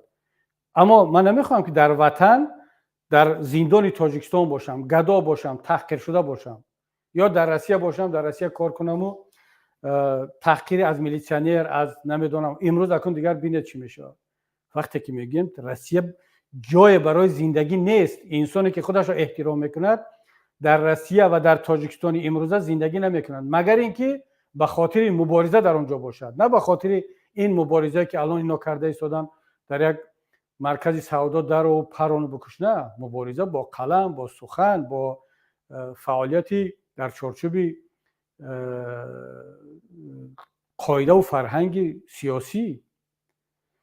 بنابر همین حالا فکر نکنم که زمانی مناسب باشد که من بگم که روسیه را ترک کنید، چون تمام گذرگاه ها، تمام فرودگاه ها، تمام وکزال ها زیر نظارت است و هر کسی هم که همین شب روز اگر رفتنی شود، باز اونا نگران میشن، باز تفتیش بیشتر میکنن، گمانبر میشن که برای روسیه را ترک کرده ایستاده است.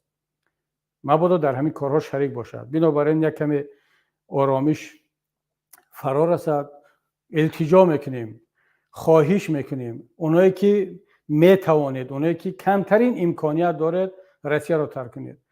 روسیه جای برای زندگی نیست، برای یک انسان صاحب کرامت، صاحب شرافت، آزاد جای زندگی نیست، مگر اینکه باز روسیه، تاجیکستان عزیز ما یک وطن شود، یک کشور شود که در اونجا انسان خودش را انسان تصور کرده شود، تصور کرده تواند. بعد برگردیم هممون به اونه که میخواهد به روسیه برگردد، اونه که میخواهد به تاجیکستان زندگی کنیم. اما به خاطر کدام میبخشد یک خانه و در و چند جای کار و نمیدونم اون چیزایی که عادت کرده، زندگی و شرافت و کرامت و آزادی خود را از دست ندید. اما این در آینده، الان نه. الان خیلی باید با احتیاط رفتار کرد و منتظر بود که یک شرایط مناسب تا اینکه فرصت شود که اون رو به یک جای دیگر، به یک کشور دیگر. حتی من توصیه‌ام این است که به تاجیکان روسیه برگردید به تاجیکستان. باور کنید تاجیکستان با همون بی‌برقی، با همون بیکاری، با همون مشکلاتی که دارد، با همون محدودیت‌هایی که 10 برابر از روسیه محدودیت‌هاش بیشتر است، برای ما تاجیکان، برای شما تاجیکان در روسیه بوده بهتر است. چرا؟ برای آنکه تاجیکستان زندان زیاد ندارد، نمیتواند یک بار همه شما را زندانی کند، ولی در روسیه زندان زیاد است. الان دیگر بیشتر می شود. زندانی ها را روان میکند به جنگ اوکراین، خیلیش را روان کردن، در اونجا مردند و در اونجا رفتن. اون زندان ها باید پر شود. با کی پر می شود؟ اکنون با شما تاجیکان، با مهاجران از نو. اما در تاجیکستان این مقدار زندان نیست و امام رحمان هم همه شما را زندانی کرده نمیتواند. هیچ گپ ندارد. در همونجا بی‌برق هم که باشد، همون بی‌برقی ما و شما را مجبور میکند، وادار میکند که برای یک وطنی بهتر و خوبتر مبارزه بریم. خب اروپا آماده نمیتونید، ترکیه رفتن نمیتونید، یک جای دیگه رفتن نمیتونید، اقلا به تاجیکستان برگردید. امام علی رحمان هم امروز در چنین شرایط دیگر گفته نمیتواند که من تاجیکان خودم را بازپس قبول نمیکنم. اگر این کار کرد، فاتحه خودش و حاکمیتش رو خواند. مجبور است، وظیفه دار است که شما را قبول کند، چون خودش رو پیشوای ملت اعلام کرده است. نمیتواند که بگید که نه، شما حالا هر مشکلی که در روسیه داره در همونجا باقی بمانید، من با پوتین صحبت میکنم، شما برنگردید. دیگر با پوتین صحبت کردن فایده ندارد. کار شدگی شد دیگر. تربیه کرد این تاجیک را، فرستادی به روسیه، اون این جنایت را انجام داد. حزب نهضت اسلامی تاجیکستان را در تاجیکستان ممنوع اعلام کرده، در روسیه هم پوتین ممنوع اعلام کرد. خب مرحمت بگیرید کن. این تاجیکان را کی تربیت کرد؟ حزب نهضت نیست. من از ولادیواستوک تا کالینینگراد تا سنت پترزبورگ تا یکاترینبورگ تمام این شهرها را گشتم، با مهاجرین ملاقات کردم، با عزت امان، با داملا نعیم جان که الان هر دو در زندان هستند، با کرامت شریفوف که خدا رحمتش کند از دست شما از دنیا رفت، با دهها و صدها جوان دیگر، همچون دپوتات، همچون رئیس حزب، تمام این شهرها را گشتیم. فقط جوانان را گفتیم که کار کنید، درس بخونید، وطن را دوست بدارید، قانونهای روسیه را رعایت کنید. امروز ما در تاجیکستان و در روسیه ممنوع، نتیجهش رو مرحمت بگیرید. من از این کار خدای نکرده، گفتی روسا زلارست نکرده ایستادم. من با افسوس میگویم که متاسفانه این سیاست های جنایتکارانه هر دو کشور، هم روسیه و هم تاجیکستان، نسبت ما تاجیکان، نسبت ما تاجیکستانیان، نسبت دین مبین اسلام، نتیجهش همین شد. خب بفرمایید اگر سوال گفتنی باشد. استاد، همین هفته گذشته در انتخابات در روسیه انتخابات گذشت، انتخابات درون ناخنک، و الحال این حادثه رخ داد، حادثه تروریستی. آیا می شود گفت که این یک بهانه بود برای موبیلیزاسیون، همون با سفربر کردن مردم، علل خصوص مهاجران تاجیک؟ آن را بتواند مثلا روسیه همین را استفاده برد؟ من باور ندارم که این کار را مخصوص تشکیل کرده باشند بعد از انتخابات پرزیدنت روسیه، چون همین گونه نظریه هست. من در اروپا میخوانم، در شبکه‌ها، که همون طوری که در سالهای گذشته بعضی حادثه‌های ترک رو به طور مخصوص تشکیل کردن برای که هجوم کنن به چچنیه، و این تکرار همون حادثه است. من چندان به این باور ندارم، زیرا ضرورت بسیار سخت برای این نبود. البته برای موبیلیزاسیون برای بعضی‌ها در کار است که یک فضا رو به وجود بیارن، اما نوابسته از آن که این جنایت را کی صادر کرد کی طراحی کرد حکومت ها از این استفاده خواهند برد. حکومت روسیه بدون شک برای باز هم گایکه ها را سخت‌تر کردن، برای موبیلیزاسیون کردن برای جنگ ضد اوکراین، برای مهاجرین تاجیکیان را زیر فشار قرار دادن این حالت را استفاده خواهد کرد. حکومت تاجیکستان هم امام رحمان هم باز از این استفاده سیاسی خودش را خواهد کرد و تمام حکومتداران این کار را میکنند. یگانه کسی که از این استفاده درست برده نمیتواند همون ملت مهاجر و مظلوم تاجیک است که دیگر بدون حمایت در رو به رحم خدا باقی مانده است و منتظر شویم که دیگر نسبت او چی اکسپریمنت های نوبتی را روا میبینند. بله متاسفانه چنین است. چون که در سخن آخر همه روزی پوتین هم کلمه اوکراین گرفته شد. سخنگوی وزارت کارهای خارجه روسیه هم عیناً اوکراین را گویا که گناهکار کرد. امریکا و اوکراین را با هم چسباند با یگان کلمه های با هم آمیخته. حالا چخیل که شما گفتید همین کادرهای تیار کرده شده حزب خلق دموکراتی یا همون حکومت امروزی امام علی رحمان هستند که همیشه آمده شدن. یکی از همون نمونه‌های برجسته همون پالکونی گلمراد حلیم فهم بود که در خود همین مقامات کار میکرد و از همین مقامات رفت و وزیر جنگ در کشوری در جنگ همون سوریه شد. اگر سلیم من فکر میکنم حالا شاید وقتش است اگر چی تیاری ندارم چند سخن به زبان روسی هم گویم بعد این را خودتان به هر شکلی که میخواید در هر جایی که لازم باشد استفاده برام. بفرمایید. بسیار کار خوب میشد. Дорогие друзья, пользуясь возможностью, хочу выразить мои соболезнования, также соболезнования Национального альянса Таджикистана, всех таджикистанцев, которые находятся в России, в миграции, жертвам этого теракта, родственникам жертв, а также российскому народу, российских друзей. И мы осуждаем этот теракт и заявляем, что таджикский народ, таджикские мигранты не имеют никакого отношения к этой трагедии. Очень сожалеем, что этот теракт был совершен гражданами Таджикистана, которые также имели по информации российское гражданство. И мы очень озабочены, мы боимся того, что этот теракт, это преступление будет иметь тяжелые последствия для таджикских мигрантов, для таджикистанцев, которые проживают, работают в России. Пользуясь случаем, хочу еще раз подчеркнуть, что то, что случилось в Москве, то, что до этого таджики были замешаны в другом теракте в Иране, также в городе Стамбул, в Турции. Были информации о том, что таджики были задержаны в Европе по подозрению в подготовке террористических атак в Европе. Во всех этих случаях замешаны таджики, мы об этом говорим с сожалением.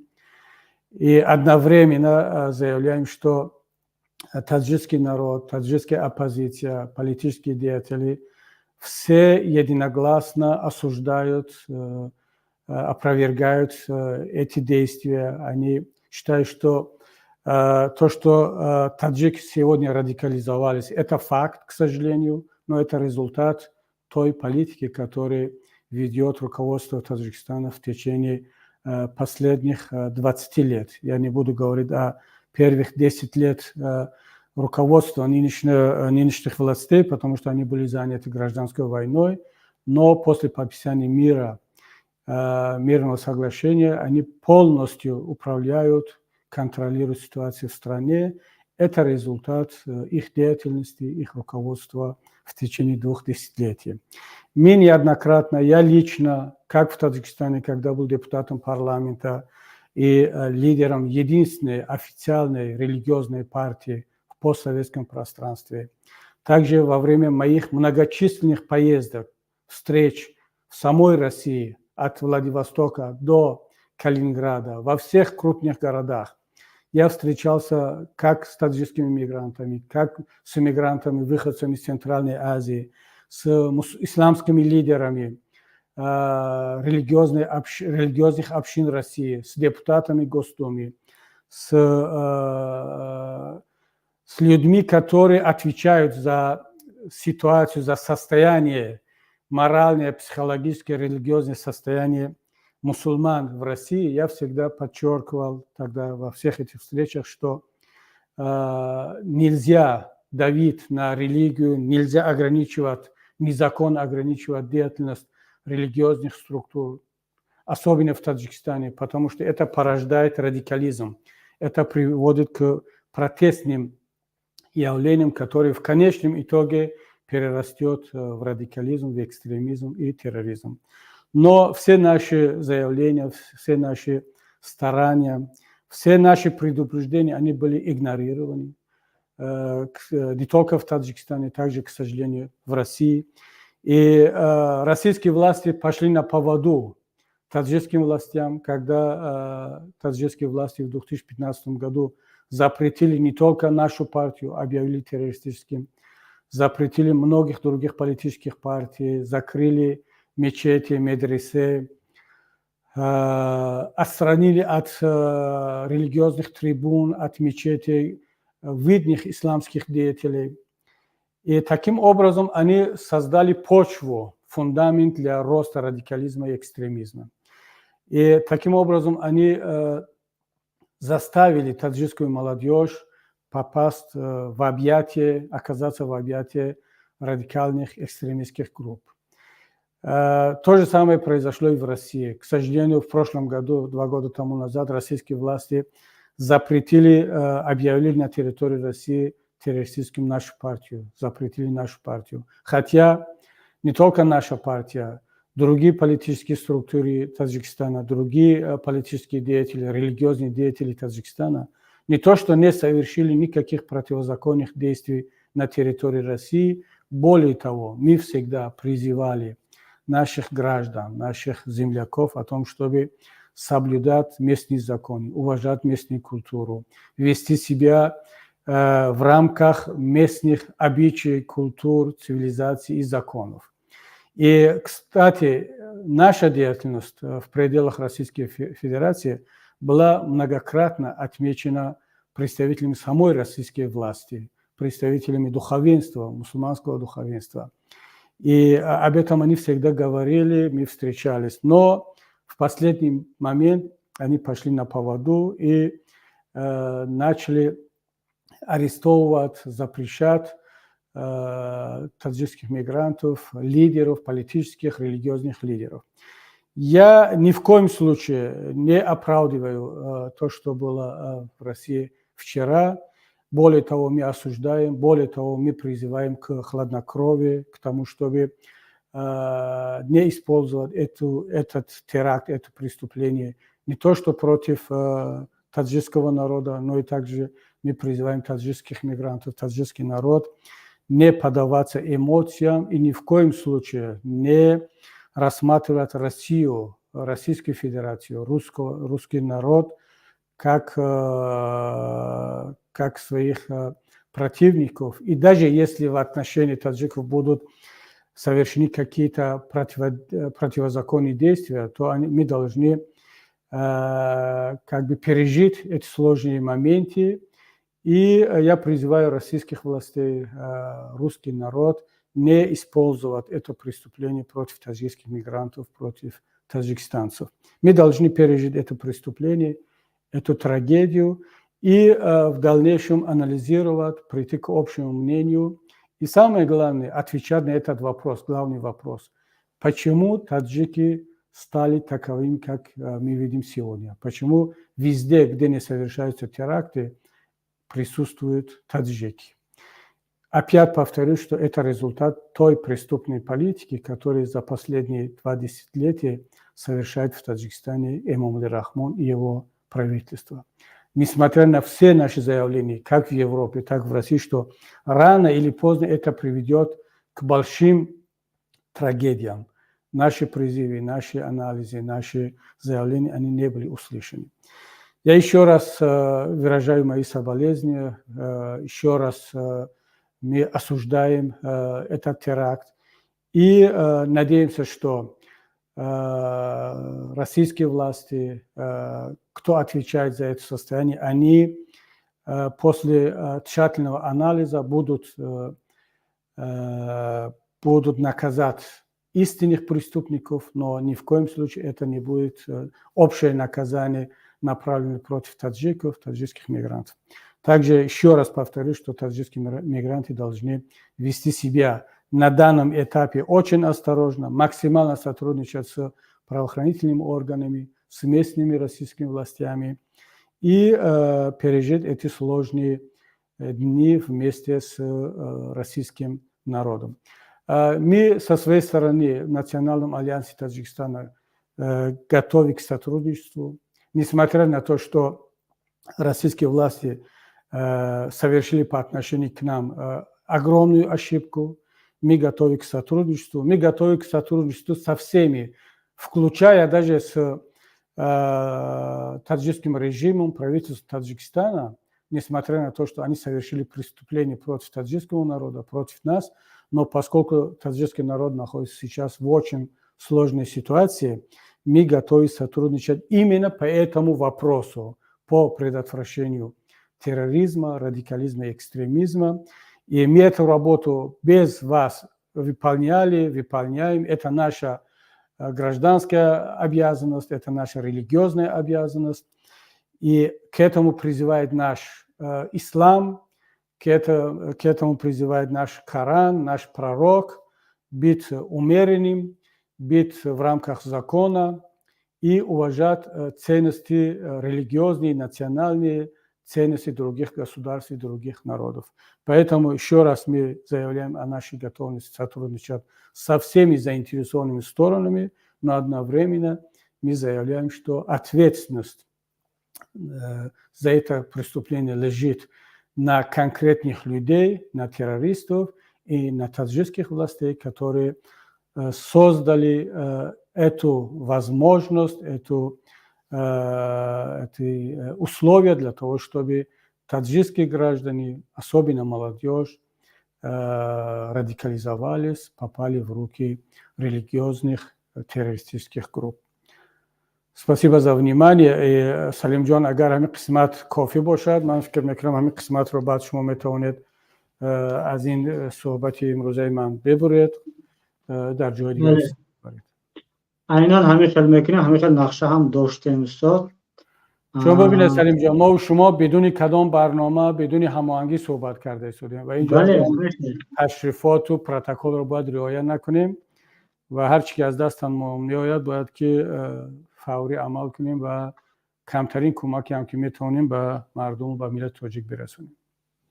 айнан ҳамин хел аз устод ин барномаро ташкил кардани мо ҳам имрӯз ҳамин аст. ягон хел омадагии махсус набуд. мавзӯъ медонем мавзӯъ дигар чиз буд. фишор болои хонводаи мухолифин буд, аммо ин ҳодиса рух дод. акнун бояд коре кард ва ҳар ҳол мана паймони миллии тоҷикистон ки аз аввалинҳо шуда мисол ҳарфу назарашро барои мардуми роҳро карда истодааст. шумо ҳамчун ба забони русӣ кардед, ин хеле хуб аст. ҳоло агар иҷозат диҳед ба баъзе ҷузъиётҳое ки дар ҳамин шабу рӯз гузашта истодааст, асосан дар фазои маҷозӣ мегардад, ба онҳо баргардем.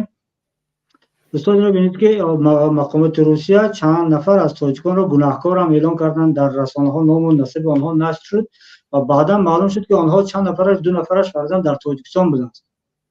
وزارت کارهای خارجه و وزارت کارهای داخلی تاجیکستان خبر دادند که این نفرها در تاجیکستان هستند.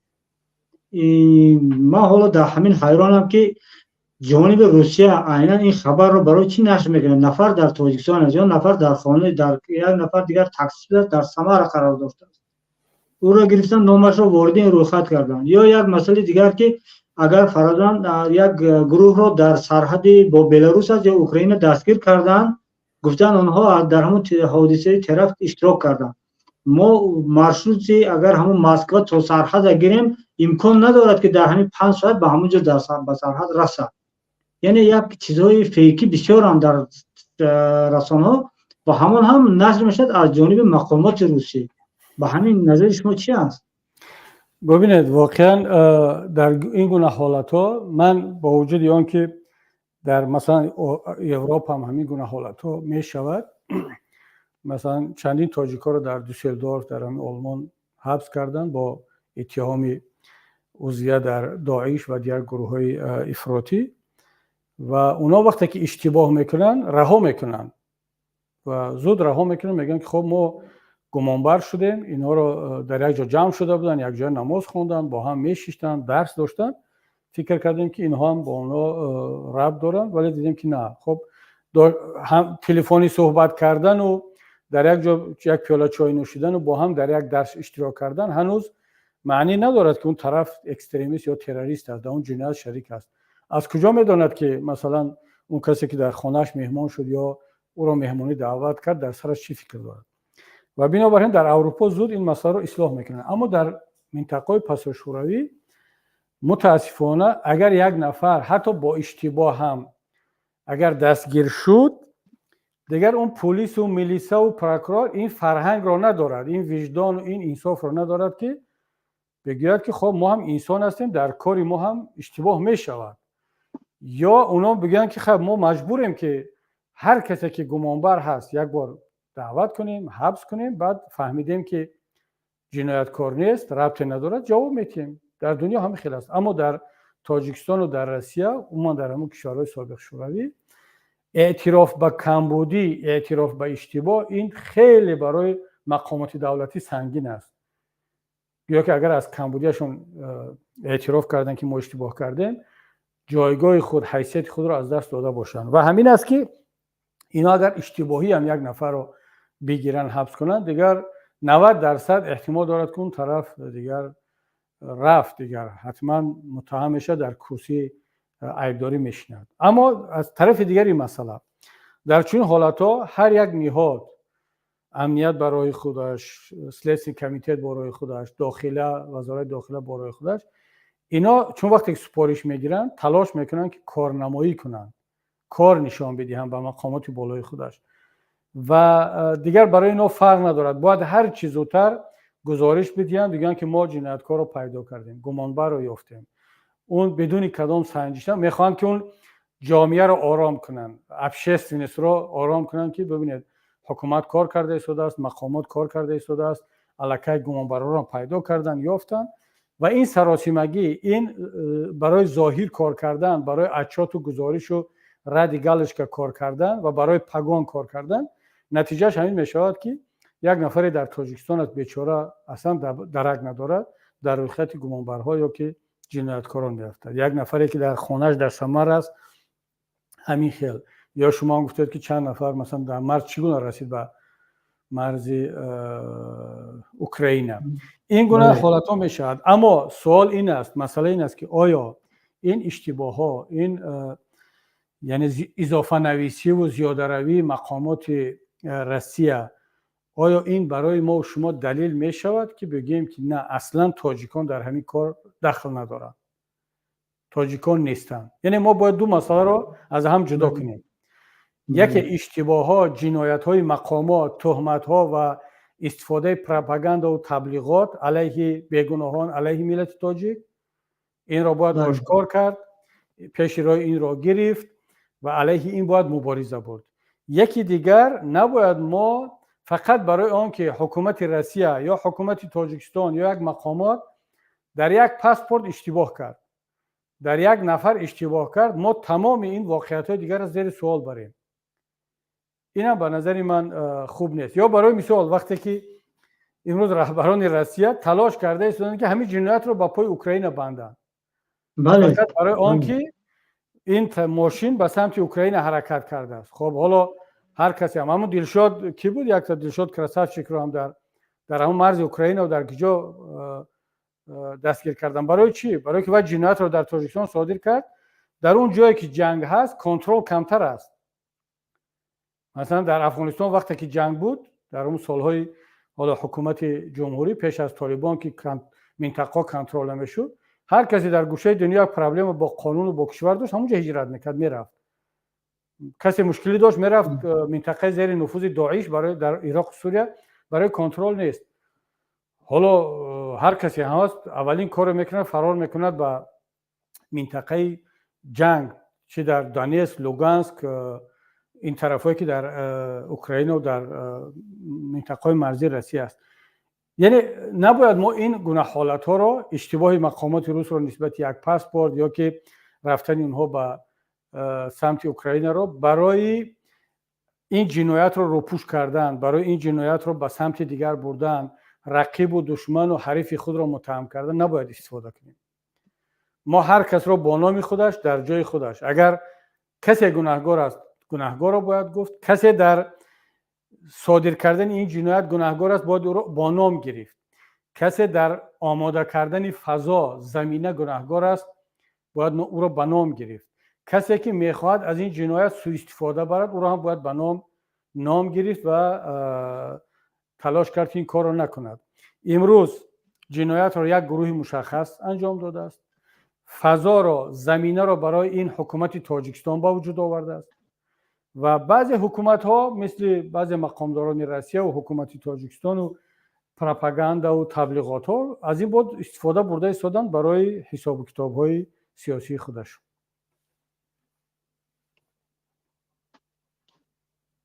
فهمو. حالا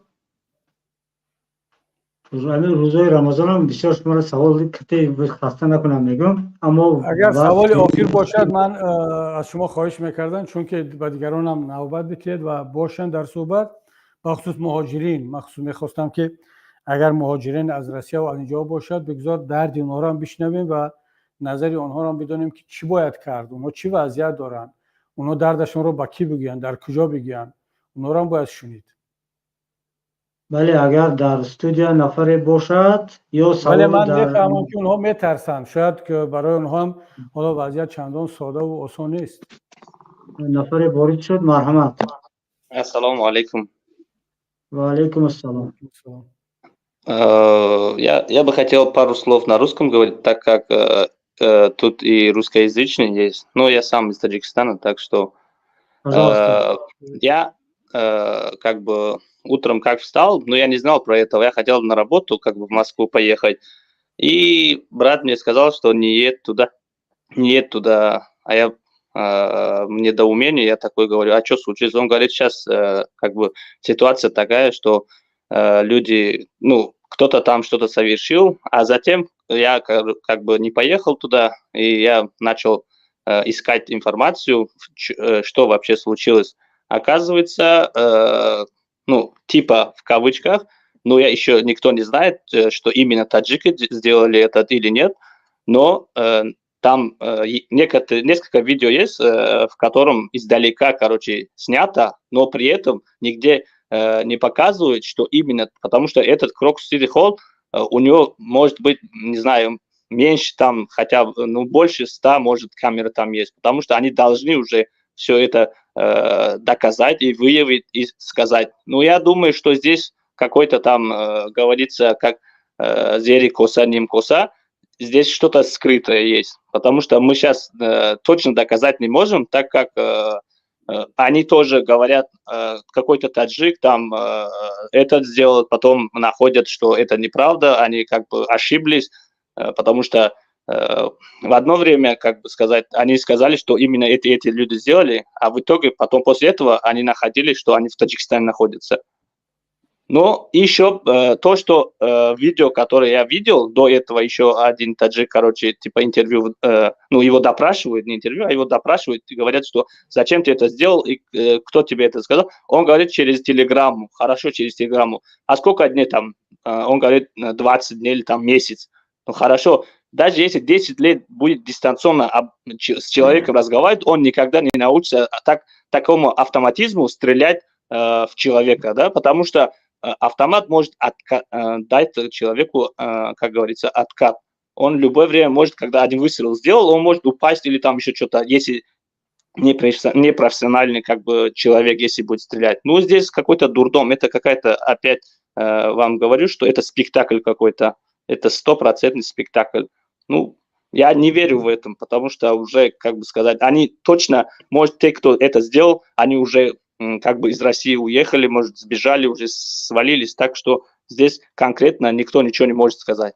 Ну, пусть они, те, кто это сделал, да, пусть их по закону их будут наказывать, и другим таджикским народам пусть не лезут там.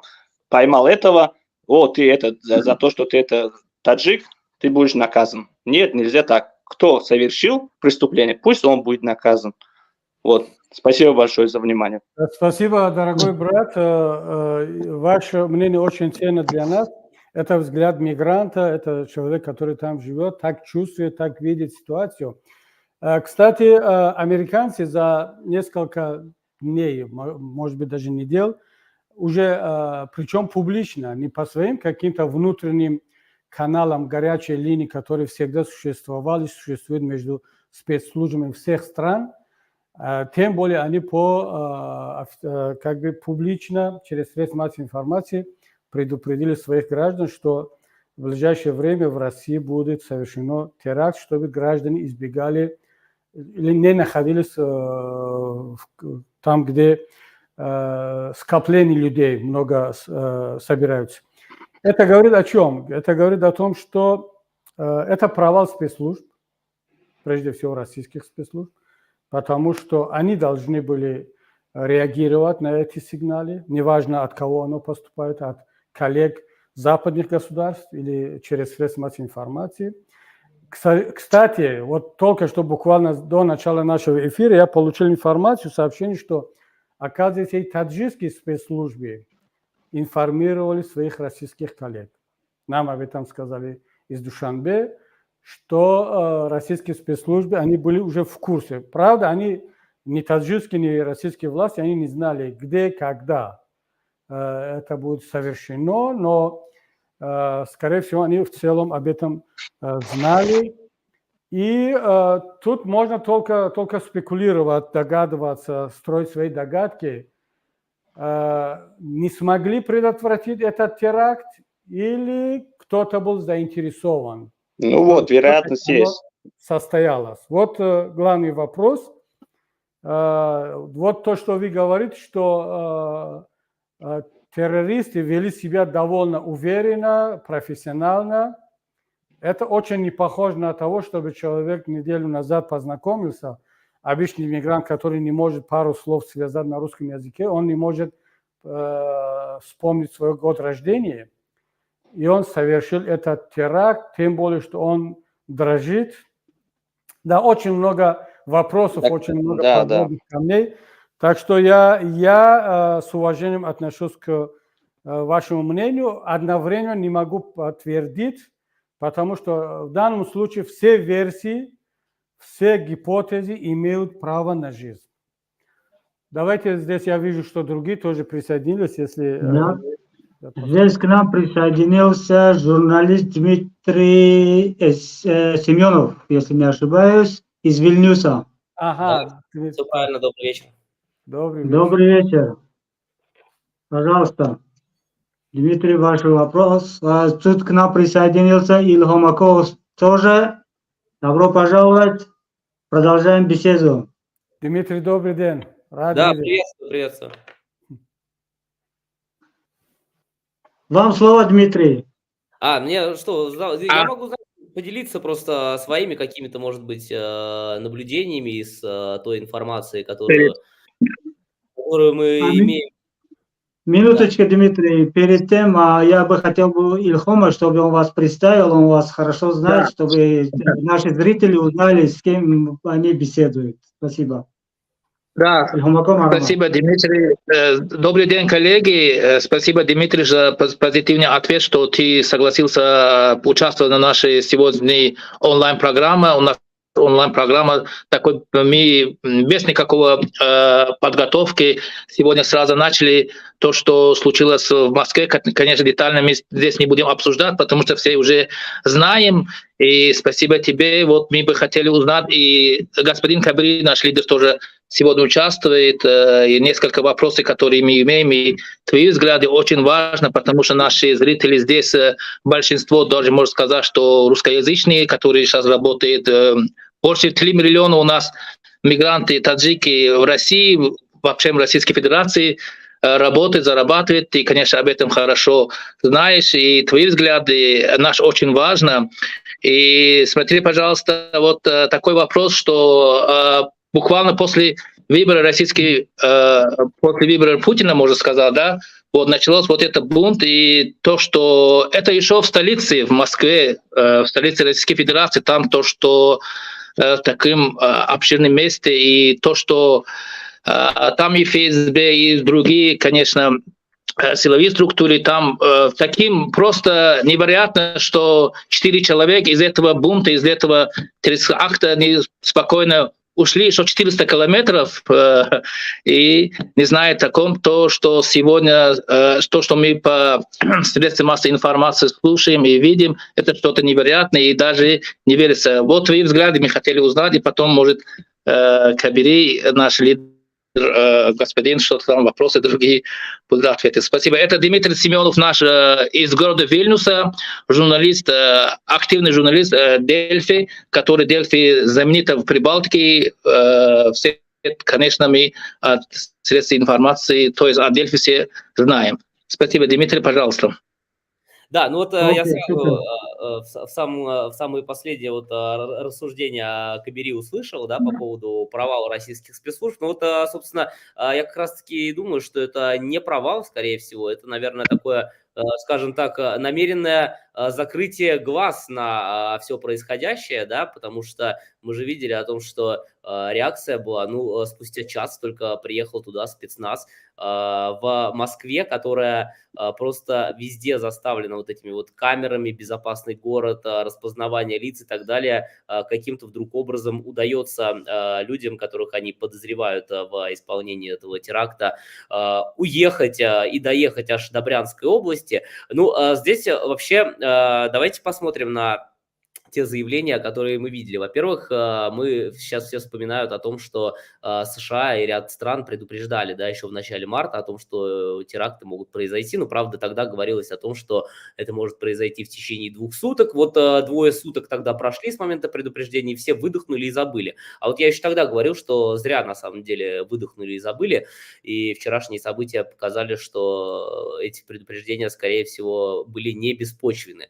Затем мы видим, что в течение всей ночи по тем заявлениям, по тем публикациям, по тем вбросам, которые появлялись в России, среди российских пропагандистов и Z-блогеров, очевидно, что у них шла такая борьба 2 начал, скажем так, да, они до конца не понимали, какую бы версию им основную выдать, чтобы все ее дружно придерживались. Появилась версия с ИГИЛ, и появилась версия, естественно, обвинения там Украины, Запада и всего прочего, да. Я именно с этим связываю, что и Путин долгое время не выходил до сегодняшнего дня, соответственно, со своим обращением. И плюс поздней ночью появилась публикация в CBS News, по-моему, в американском СМИ, со ссылкой на источники в администрации Байдена о том, что США рассматривают версию того, что это совершил ИГИЛ, и они предупреждали об этом российские спецслужбы, и они, соответственно, делились разведданными, и Кабири тоже сказал, что по вашей информации таджикские спецслужбы тоже предупреждали. Поэтому я думаю, что в итоге, в ходе вот этих вот длинных рассуждений, да, когда они решали, какой же версии придерживаться, они решили сделать гибрид вот из этих 2 начал. То есть что мы сейчас видим? Они решили показать версию о том, что это Украина руками ИГИЛ, руками вот тех вот 4 выходцев из Таджикистана, которых они нам предъявили. И после этого как раз вышел Владимир Путин на камеры с своим 5-минутным обращением. После этого Симонян и все российские пропагандисты стали об этом говорить. Белорусские пропагандисты тоже стали об этом дружно говорить. Но здесь все равно есть ряд нестыковок, да. Опять же, мы, если посмотрим то место, где задержали людей в этом автомобиле в белом Рено, это место гораздо ближе к границе Беларуси, нежели границы с Украиной. Логичнее было бы предположить, что все-таки в Беларусь они ехали, а не в Украину. Здесь у нас есть еще путаница в показаниях. С утра же Владимир Путин созванивался с Лукашенко. Они явно договаривались о том, чтобы вот версию, да, чтобы не было путаницы в показаниях, что вот мы основную версию даем такую. Но путаница-то возникла все равно, потому что говорит посол Беларуси в России Дмитрий Крутой?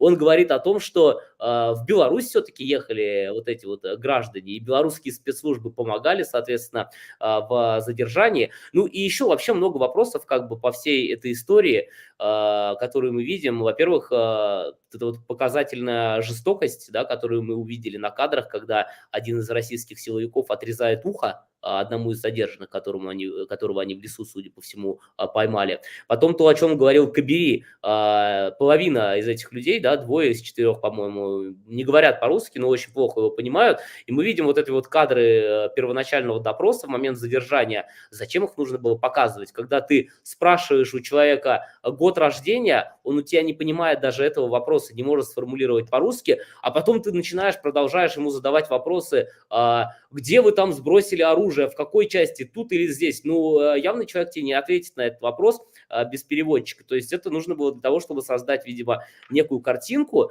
в том числе, я не знаю, может быть, какой-то ненависти со стороны российского общества. Я вот, между прочим, не исключаю, что на фоне этого в России сейчас будут увеличиваться мигрантофобские, исламофобские настроения, ну и украинофобские, они и так там уже, в принципе, на достаточно высоком уровне. И одно из последних заявлений, которое я прямо вот сейчас перед тем, как включиться в эфир, увидел, что в России заявили, что вновь рассмотрят вопрос о возвращении смертной казни. Ну, это к вопросу о том, а для чего это все нужно было. Да, знаете, вот ваш тезис о том, что, возможно, не то, что не хотели предотвратить этот теракт, я поддерживаю, потому что, к сожалению, задача многих спецслужб в мире, в частности, в нашем постсоветском пространстве, входит такая задача не только предотвратить эти теракты, но их еще контролировать и направлять в нужное русло, чтобы они были совершены в нужное время и место.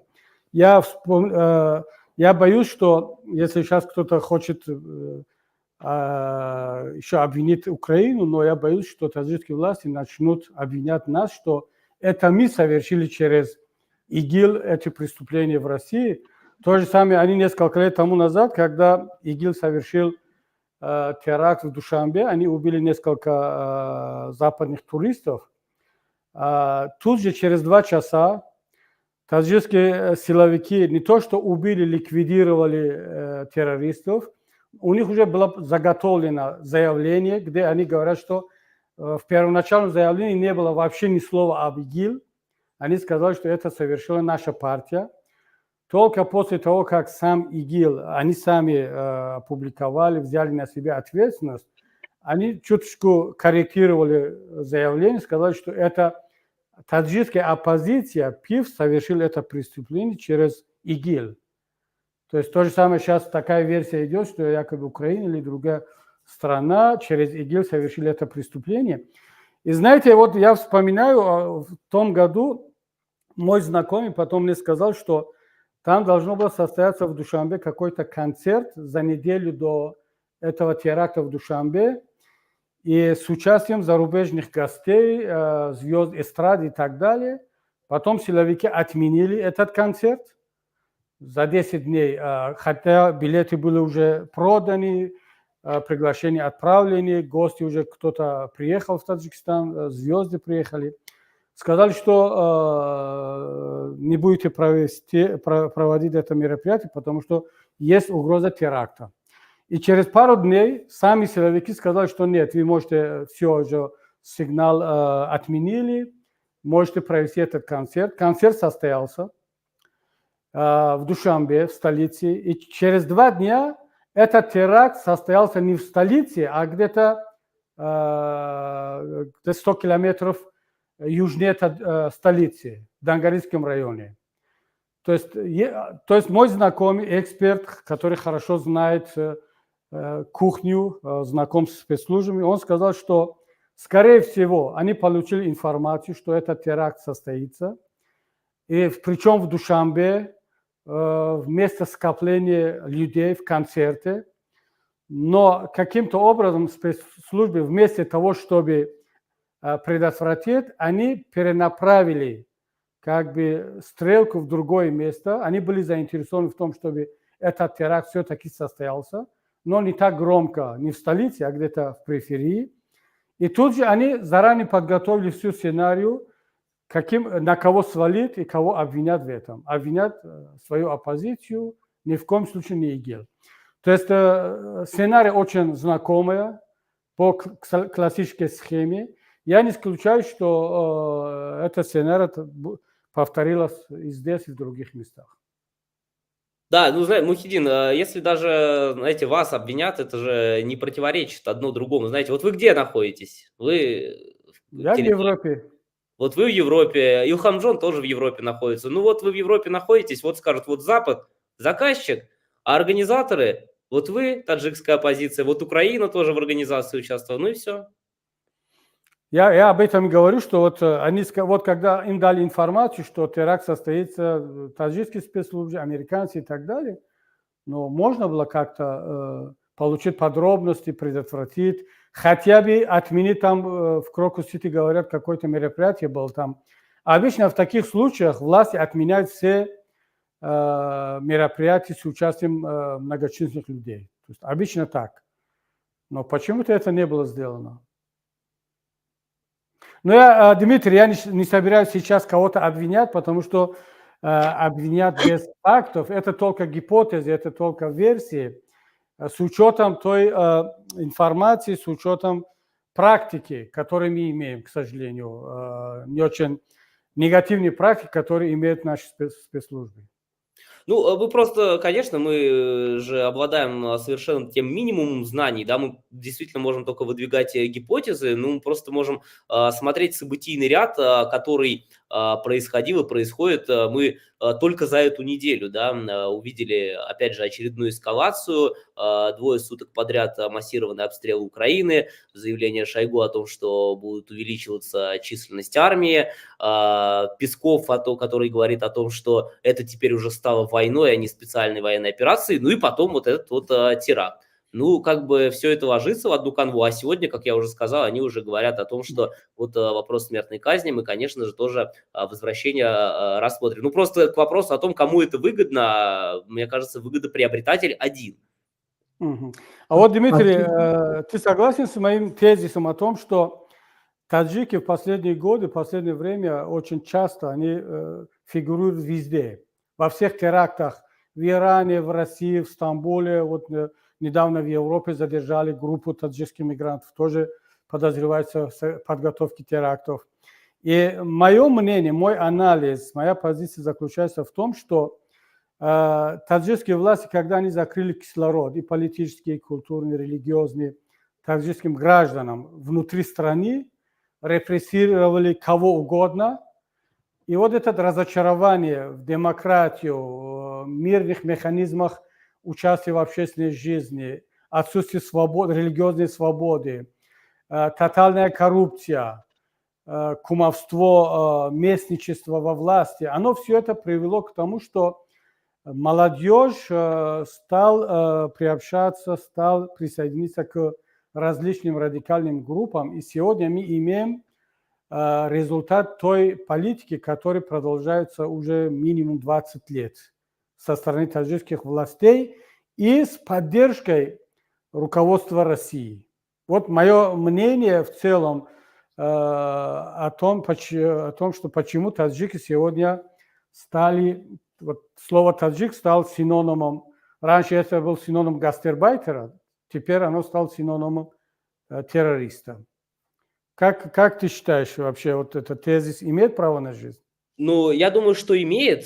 Здесь, конечно, вам виднее. Но я просто его нисколько не оспариваю. Я вполне предполагаю, что действительно такая причина может быть. Но я бы еще здесь добавил, может быть, к этому, только если мы уже говорим конкретно о России, да, о таджиках в России, а не о таджиках в Европе. Потому что в Европе все-таки есть правоохранительная, судебная система, и здесь просто так навесить там на невиновного человека что-то нельзя. А если мы говорим о таджиках в России, ну это же совершенно просто сделать. Я сейчас не про конкретных вот этих 4 людей, которых задержали, да, я не исключаю, что они действительно причастны к этому теракту. Вообще в целом, если мы посмотрим безотносительно к вчерашнему событию, ну, опять же, просто же достаточно надавить на какого-нибудь там гражданина или выходца Таджикистана в России силовикам, которые, как мы видим, не все говорят по-русски, заставить подписать что угодно, подписаться под чем угодно, отрезать ухо, если надо надавить, да, как мы видели это на кадрах, и человек во всем сознается, вот и все.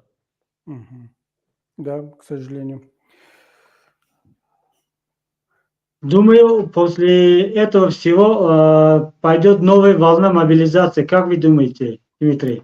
Да, скорее всего, пойдет. Ну, в принципе, уже до этого же, как я уже говорил, во-первых, Шойгу сказал о том, что будет увеличиваться армия, 2 новых общевойсковые армии создадут, а это военные эксперты говорят, что порядка 200 тысяч дополнительно человекам нужно набрать, но появлялись еще публикации в издании «Верстка», тоже со ссылкой на свои источники, о том, что к лету они планируют набрать как минимум 300 тысяч человек для того, чтобы пойти наступлением снова на Харьков, но все эти публикации, которые появлялись на этой неделе, вот эти вот цифры, которые мы называем, это все-таки не тотальная мобилизация, да, согласитесь, там 300 тысяч в 140-миллионной стране, это такая частичная, как бы, да, плюс там они там на контракт будут, видимо, зазывать опять людей, стараться там деньгами, срочников заставлять, давить на них, чтобы они подписывали контракт, ну и кого-то по мобилизации возьмут. А вот иммигранты, наверное. Да, иммигрантов, новоприобретенных граждан, тех, кто вот паспорта получили. А вот теперь-то как раз, вот теперь-то уже можно, может, и будет говорить о тотальной мобилизации. Все-таки война же, как говорит Дмитрий Песков и Дмитрий Рогозин тоже после вчерашнего теракта сказал, война, если кто-то еще не понял.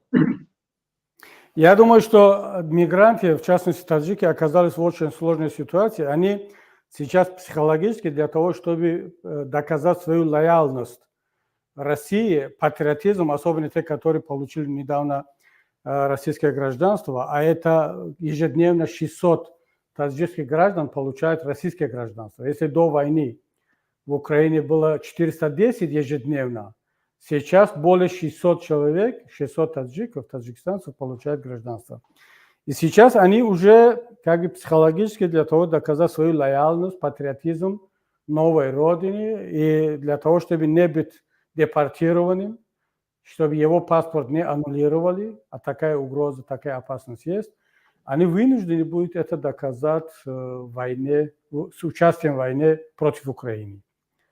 То есть, возможно, половина этой мобилизационных ресурсов будет из числа мигрантов. Ну, а даже если... Да, Дмитрий, да. Ну, я просто, да, даже если среди этих людей, которые вот паспорт России, выходцы там с Центральной и Средней Азии получают, да, даже если среди них есть те, кто не захотят пойти, то мы же видели различные рейды, как их вылавливают. Вот, кстати, на этой неделе в моих родных Чебоксарах, опять же, там ОМОН, силовики ворвались там в какой-то торговый центр или склад, положили всех в пол, посадили всех в автобус и повезли в военкомат, как бы, так что найдут.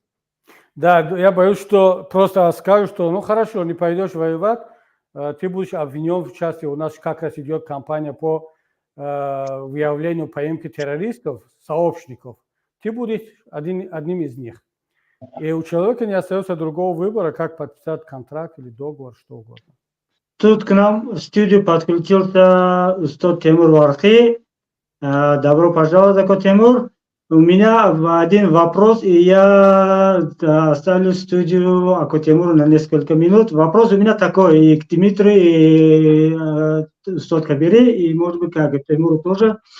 Как вы думаете, в СМИ, европейских СМИ, и плюс к политическим кругах Европы, как будут реагировать на эти действия, на этот теракт в целом и на то, что таджики причастны к этому? Пожалуйста. Вопрос ко мне? Да, вам, как к представителю СМИ, как вы думаете, европейские СМИ, как на это все реагируют? Здравствуйте, добрый день всем коллегам и всем, кто нас смотрит. Я, во-первых, хочу выразить свои соболезнования близким погибших и пострадавших, и гражданам Российской Федерации. И хочу также свое чувство выразить, чувство ну, не то чтобы извинения, я не могу извиняться за подонков или обманутых, вот, но, тем не менее, я очень потрясен, я шокирован и удручен тем фактом, что в этом ужасном преступлении приняли участие граждане Таджикистана, мои земляки. Это прежде всего, что я хочу сказать. Во-вторых, я думаю, что мы пока недостаточно владеем всей полнотой информации. И очень много будет зависеть от того, насколько полна будет информация и насколько она будет близка к объективной картине того, что произошло, и насколько будут ясны те подводные течения и рычаги, которые привели к этой трагедии. Поэтому я пока не берусь, не взялся бы судить, как европейская пресса расценит все произошедшее. Я думаю, это все будет в динамике происходить, и будет происходить корректировка по мере пополнения картины.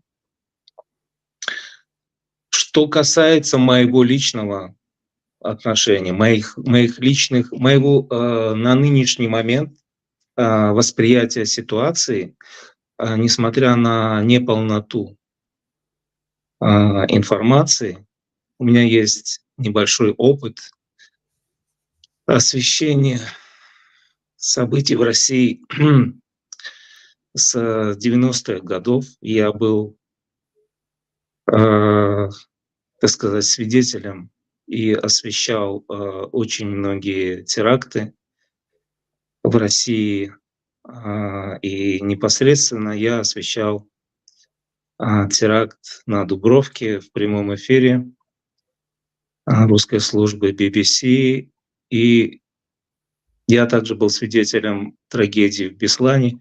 Поэтому у меня ощущение, что это, как говорят, модус вивенди, тот же образ действия, который присущ, скажем, не только ИГИЛу, как его пытаются преподнести, но и также российским спецслужбам.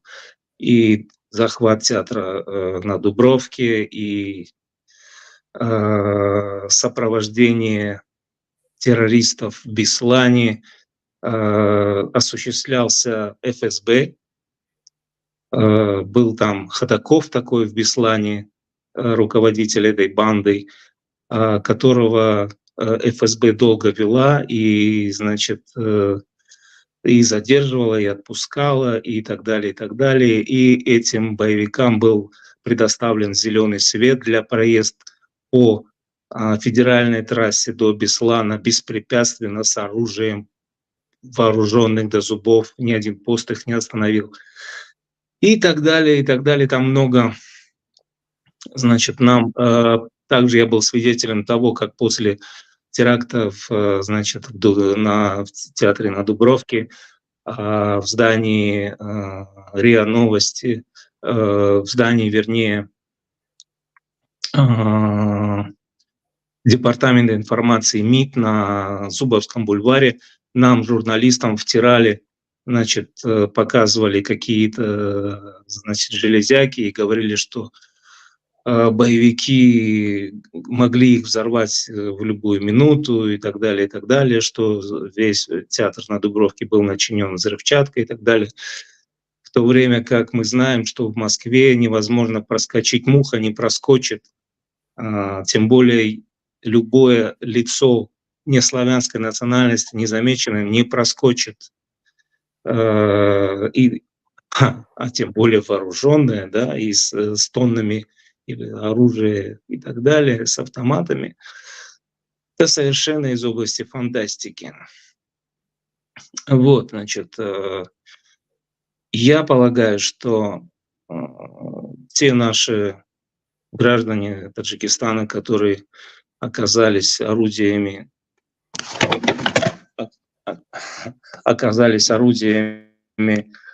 в этом страшном преступлении, страшных людей, были использованы в темную. Я видел несколько роликов, где, значит, таджик говорит, что он не знает, кто ему заказал, кто ему платил, кто ему поставил оружие. Значит, это мог быть кто угодно, но более всего, значит, на это способны именно российские спецслужбы, значит, незамеченно поставить оружие, незамеченно, значит, остаться за кадром и руководить этими обманутыми, глупыми, бесправными людьми, темными людьми.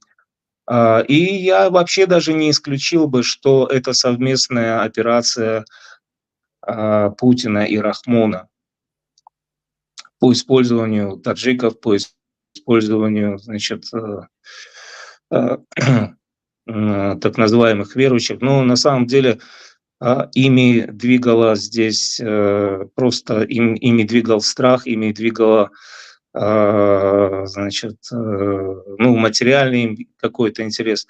Это совершенно не укладывается в голове. Нормальные люди на это не способны. Грамотные. Извиняюсь, то есть вы хотите сказать, что это Путин и Рахмон совместно договорились как бы против Украины? Ну, как Россия представляет информацию, она говорит, что это сделала Украина, типа она соучастница вот этого теракта. Ну, раз Рахмонов, он в курсе дела, значит, он тоже заодно с Путиным. Ну, мы же знаем, что Рахмон отправил в ИГИЛ целого полковника, командира ОМОН МВД. Полковника Гульмурода Халимова. Полковника Гульмурода Халимова отправил. И мы также знаем, что российские спецслужбы об этом писали. Он обучался, кстати, в России. Да. И российские спецслужбы, и таджикские спецслужбы отправляли, инфильтровывали, значит, отправляли с заданиями в ИГИЛ своих агентов. Об этом писали независимые российские средства массовой информации несколько лет назад. В Ингушетии, в Дагестане задерживали провинившихся, значит, молодых людей, сажали их на какой-то крючок зависимости, шантажировали их, значит, давлением на их родственников, вручали им готовые заграничные паспорта и отправляли в ИГИЛ. Значит, и тем самым, и вообще, если ИГИЛа бы не было, его бы стоило придумать. Это отличное вообще орудие для спецслужб Путина и Рахмона, значит, использовать ИГИЛ в своих темных делишках. И то, что российские государственные источники стали говорить, что якобы, значит, обвинять Украину в этом, да, ну, это явка с повинной, да, это явка с повинной. Значит, они выбрали значит, одним ударом двух зайцев. Значит, Украина и таджики-мигранты. Ну, прекрасно. Ну, то есть это на самом деле открывает карты. Кто за этим стоит? Салимджон? Так, в тот минут, если вы заканчивали, я хотел бы Дмитрию Семенову, вот как наш гость, один вопрос задавать, так как Дмитрий знаком от российской оппозиции. И вот насчет этого инцидента, который произошел вчера, как взгляду российской оппозиции, какие реакции у них? Можно вот об этом сказать? Ну, вчера же были сделаны ряд заявлений. Тут давайте сразу скажем, что мы сейчас российскую оппозицию тоже должны поделить как бы на, ну не знаю, на две такие большие, наверное, части. Еще есть подчасти. Да. Во-первых, есть вооруженная российская оппозиция, это российские добровольцы, которые воюют на стороне ВСУ, Сибирский батальон, Легион Свободы России и Русский добровольческий корпус, которые, соответственно, все оперативно вчера сделали свои заявления, что мы здесь вообще ни при чем, не имеем к этому отношения, мы с мирным населением не воюем, у нас такой цели нет, в отличие от путинских оккупантов. Потому что была такая одна из версий, что вот сейчас вот на них и повесит как бы это, тем более учитывая, что как раз в в течение полутора недели перед терактом они проводили операцию по освобождению России на территории Белгородской и Курской областей. Есть политическая часть оппозиции, и она тоже делится на две части. Есть часть, которая готова поддерживать и объединяться вооруженных добровольцев. Это прежде всего Форум Свободной России, Гарри Каспаров, это Марк Фейгин, это Илья Пономарев, да. Есть политическая часть оппозиции, которая не готова поддерживать вооруженное сопротивление. Это соратники Алексея Навального, это Михаил Ходорковский, Максим Кац, ну и, в общем, и так далее. Ну, Форум Свободной России тоже выпустил вчера свое заявление. Ну, заявление в политической части оппозиции, оно в том, что политическая часть оппозиции не поддерживает террористические методы ведения войны. Ну и, соответственно, опять же, прослеживается мысль к тому, что это выгодоприобретатель от этого, скорее всего, Путин, путинский режим и российская ФСБ. Вот я даже Тимура слышал, да, передо мной слушал, он предложил конструкцию такую, что, возможно, это такая связка Путина совместно с Рахмоном. То есть какие бы мы конструкции ни брали, да, я вот до этого предлагал такой гибридный вариант, что это, возможно, там они решили свалить на то, что это вот якобы Украина, но руками ИГИЛ, да, то есть какие бы мы конструкции, в общем, не брали, это может быть там связка ФСБ там с ИГИЛ, потому что, ну, не секрет, что исламистское подполье там, в том же той же России, оно сильно инспирировано российскими агентами спецслужб, и теракт, кстати, в Нордосте тоже это предупреждает. В общем, во всех конструкциях ключевое звено – это российские силовики. Какие бы мы ни строили силовики, это фундаментальная вещь.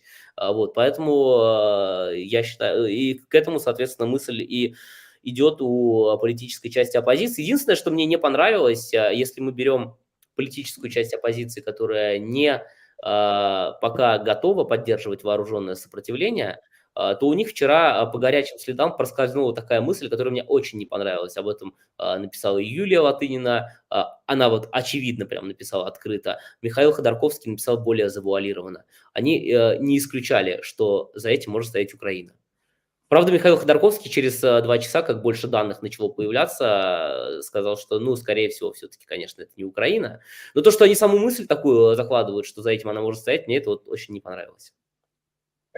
Дмитрий, если позволите, значит, я хотел бы сказать ремарку одну, что Юлия Латынина никоим образом не относится, на мой взгляд, к российской оппозиции. И Юлия Латынина давно уже себя дискредитировала и прямо и косвенно подыгрывает Кремлю по многим вопросам. Да, окей. Ну, я так широко, знаете, беру, я понимаю, что она даже и формально не является оппозицией, потому что она не политик, как минимум, да, но сейчас как-то в России принято в этот спектр запихивать и Максима Каца, которому тоже может много быть вопросов, ну, поэтому я так вот широко взял.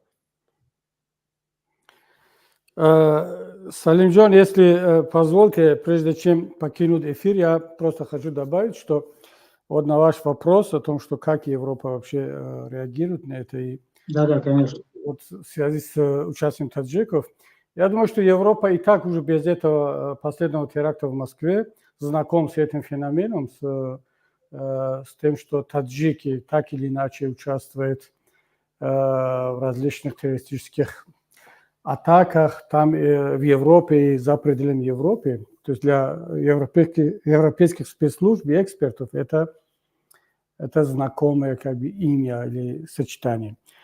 Но европейцы, в отличие от наших постсоветских экспертов или политиков, они стараются максимально осторожно относиться к информации, прежде чем объявить кого-то террористом или обвинять, они взвешивают все, они очень осторожно подходят к этому. Так что, но я не исключаю, что в будущем внимание к таджикам везде, по всему свету будет больше, в том числе и в Европе. Кстати, вот мне написала вот редактор «Фигаро», с которыми встречались недавно в Париже. Они интересовались нашей первой реакцией, я им написал, и мы договорились, на завтра у нас еще будет отдельный специальный разговор на эту тему. И тоже, то есть внимание уже есть. Конечно, хотелось, чтобы внимание европейских таджикам к нам было не по этим вопросам, не по этому поводу, а повод должно быть другое, или что-то позитивное, или хотя бы те проблемы, которые есть в Таджикистане, политзаключение, диктатура, нарушение прав человека и так далее. Но, к сожалению, получается так, что к нам обращаются за комментарием или за нашу реакцию только после таких громких террористических атак, то ли в Стамбуле, в Иране или в Москве и так далее. Тем не менее, я думаю, что, знаете, это сейчас такой момент, не надо быть циничным и не надо злоупотреблять этим терактом, но, на мой взгляд, чисто с практической точки зрения, настало время уже говорить везде, и с россиянами, с русскими, с российским правительством, с европейцами, с Китаем, на всех уровнях, что если мы действительно хотим бороться с терроризмом, в частности, для нас это очень важно с таджикским сегментом терроризма, то мы, мы можем там арестовать, уши там отрезать пару людям, как это было сделано, расстрелять, но это не выход, это не решение проблемы.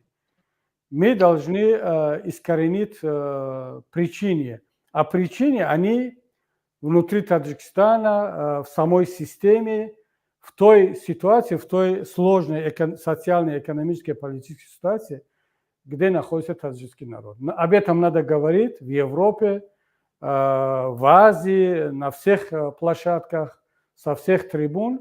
Так что я думаю, что так, по-другому нельзя. Если вы позволите, тогда я покину эфир. Желаю вам удачи, желаю, так, чтобы все как можно быстрее эта трагедия, как бы мы пережили до следующих встреч, до следующего эфира. И Дмитрий, огромное спасибо. Да, спасибо. Саломат бошед дӯстон. Дар меҳмони мо будан роҳбари Паймони Миллии Тоҷикистон Муҳиддин Кабирӣ. Так, продолжим наш разговор с Ако Тимуром и Дмитрием. Так, я бы хотел спросить у Дмитрия, да, вот мне интересно то, что я задал вопрос к Ако Тимуру, да, Тимуру Варкин, насчет реакции СМИ, прессы, западной прессы. Мне вот сейчас интересно, да, вы как сам представитель прессы, когда вы вот эту информацию получили, что таджики имели дело в этом теракте, как вы сами вот это приняли? Это как достоверную информацию или надо разобраться? Потому что, почему я такой вопрос задаю, про кремлевская пропаганда, она все берет, и вот эта информация, она как бы обширно так, с разноцветными колоритом передает народу. По вашему мнению, европейские СМИ как оно поступает? Да, мне кажется, что европейские СМИ здесь, если мы берем сам факт вчерашнего теракта, то, понятно, европейские СМИ отреагировали на него, как и на любой другой теракт в любой точке там, да, Европы или земного шара. Да, если мы говорим о каких-то политических оценках, о какой-то аналитике европейских СМИ, то здесь как раз сложно было что-то делать по горячим следам, потому что мы даже не услышали официальную версию. Официальную версию мы сегодня услышали только сегодня, да, когда Путин вышел своим 5-минутным обращением после обеда, и после этого, соответственно, там силовые различные органы тоже начали делать. Я думаю, что вот на основе уже вот этой какой-то официальной версии каких-то решений, которые в самой России на основе этого теракта, да, будут приняты, то есть использован теракт будет как повод, уже пойдет какая-то аналитика и какие-то политические оценки. Я думаю, что на следующей неделе мы увидим, как она будет реагировать. А что касаемо конкретно таджиков, мне кажется, знаете, поскольку здесь в таком дискурсе история разворачивалась, что вот то ИГИЛ взял на себя ответственность, то это оказалось фейком, а потом США вроде как предупреждали о том, что ИГИЛ готовит теракт в Россию. Вот когда речь идет об ИГИЛе, в европейских СМИ, как мне кажется, тут нет акцента на национальности. Ну вот ИГИЛ и ИГИЛ, там люди разных национальностей, и они как-то особо не акцентируют. Я думаю, так и здесь особо акцентироваться на этом не будет. Ясно. Спасибо вам за ваши ответы, за то, что вы приняли наше приглашение. Мы очень рады были услышать ваше мнение по этому поводу. Спасибо. Спасибо. Тимур, вот скажите, пожалуйста, вот на первый взгляд,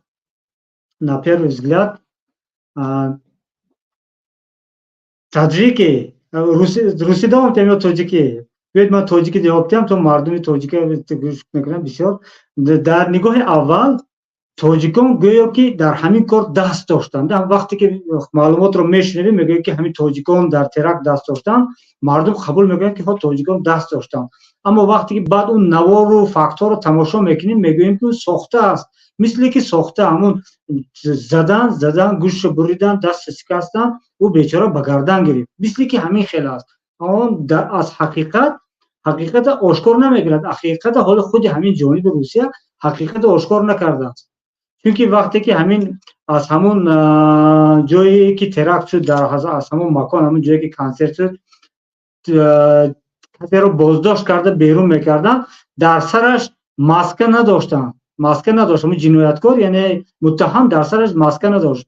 мо маъмулан медонем ки вақте ки полис як нафар дастгир мекунад, барое ки шахсияташ маълум нашуданаш, барои ба раванди ҳамин тафтишот халал ворид накардан, шахсияти ӯро пинҳон медоранд. аммо дар ин ҷо ошкор дар пеши ҳама расонаҳо, дар пеши ҳама мардум нишон дода рафта истоданд ки ҳамин одам ҳамин ҷиноятро содир кардааст.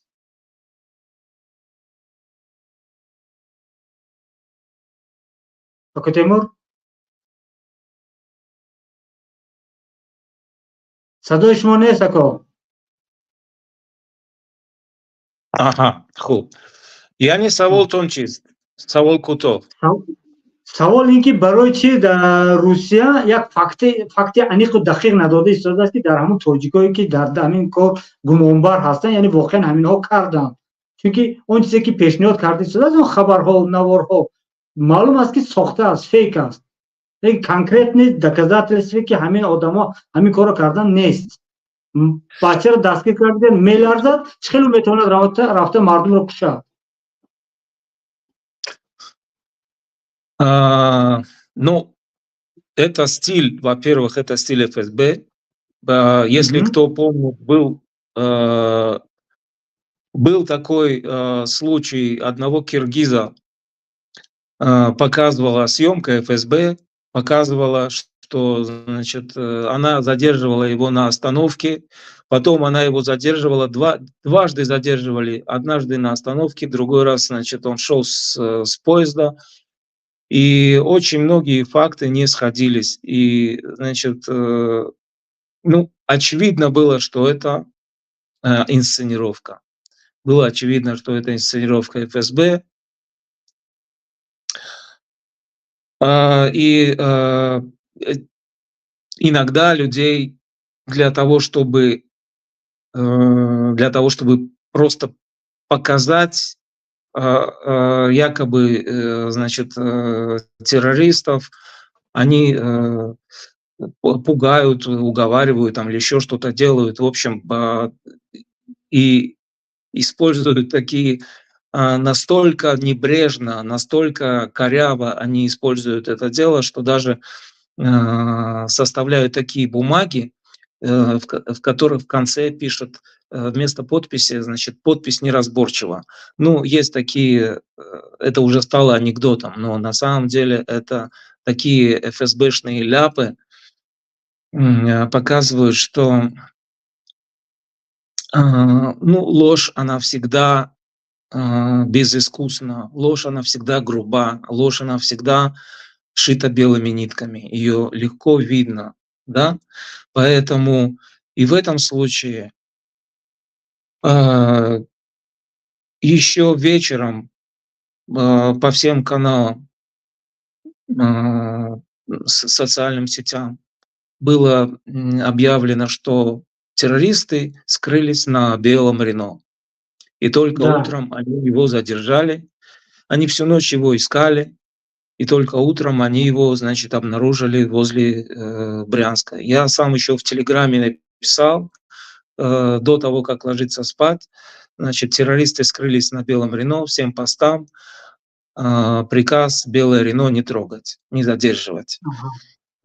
Таким образом, в то время, когда ОМОН не мог быстро отреагировать и добраться до Крокус-центра, и это было объяснено тем, что из-за пробок ОМОН не мог доехать. Террористы беспрепятственно покинули Крокус-центр, блокированный, окруженный со всех сторон. Сверху вертолеты летают. Значит, террористы беспрепятственно садятся в машину, и, значит, и в машине у них и там граната, и они не переодеваются, и, значит, и пистолет, и паспорта с собой. И они, значит, уезжают беспрепятственно, никаких пробок, никаких постов, да? В то время как все дороги блокированы и посты стоят, они беспрепятственно на большой скорости, как один написал, значит, в Фейсбуке мой хороший знакомый, что их после этого должны принять Формулу-1. Да, я читал этот пост.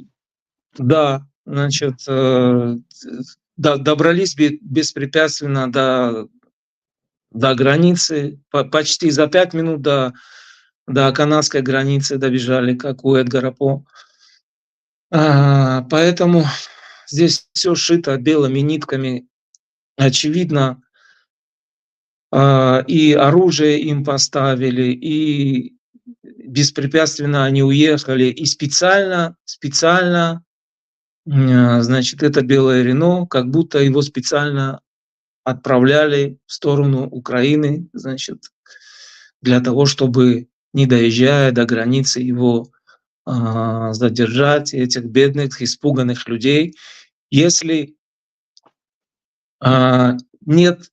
у меня нет стопроцентной уверенности, что на самом деле это были они были убийцы. Но если это были, даже если это были они, то как следует из этих видео, этих людей использовали значит, в темную. Конечно, сложно называть убийц, циничных убийц людьми, но у меня закрадываются большие сомнения, что простые рабочие, которые не имеют боевого опыта, проведения каких-то специальных вот этих вот операций террористических, что они действуют настолько смело, цинично и уверенно, не попадаются в руки, заходят, убивают охранников и людей расстреливают спокойно. И стоят вот там. Там был один, я видел один отрывок видео, один стоит на балконе в такой форме, голые плечи, с лямками у него, значит, здесь штаны на лямках, и он стоит, у него белая спина. Этот человек, очевидно, не таджик, и он стоит и целенаправленно, спокойно кого-то стреляет. Для того, чтобы совершить эту операцию, это такую операцию могли совершить только хорошо обученные люди, которые много раз убивали, которые были на войне, которые много раз убивали, которые хорошо обученные и хорошо организованная команда и хорошо подготовленная. Те люди, которых задержали, который стоял на коленях, потом тот, которого допрашивали, переводчица, женщина-таджичка допрашивала, переводила, они не производят впечатления Гурги Боронди, да, не производят они впечатления боевиков, значит, опытных, видавших виды, да, значит, обстрелянных боевиков. Нет, это какие-то, они создают впечатление как каких-то дворников, которых с улицы собрали, водителей неграмотных, не знающих военное дело. Это совершенно не похоже на правду. Я с вами здесь согласен на эту тему. 100%. Но посмотрим дальше, какая будет реакция у властей Таджикистана, ну, какое решение там выведет сама власть в России. Знаете, вот потом вот эти 3 случая, когда один, значит, объявили в розыск 11 человек, один из них оказался в Самаре, а 2 других с ноября прошлого года в Таджикистане. Дома. Да, вот именно. Дома.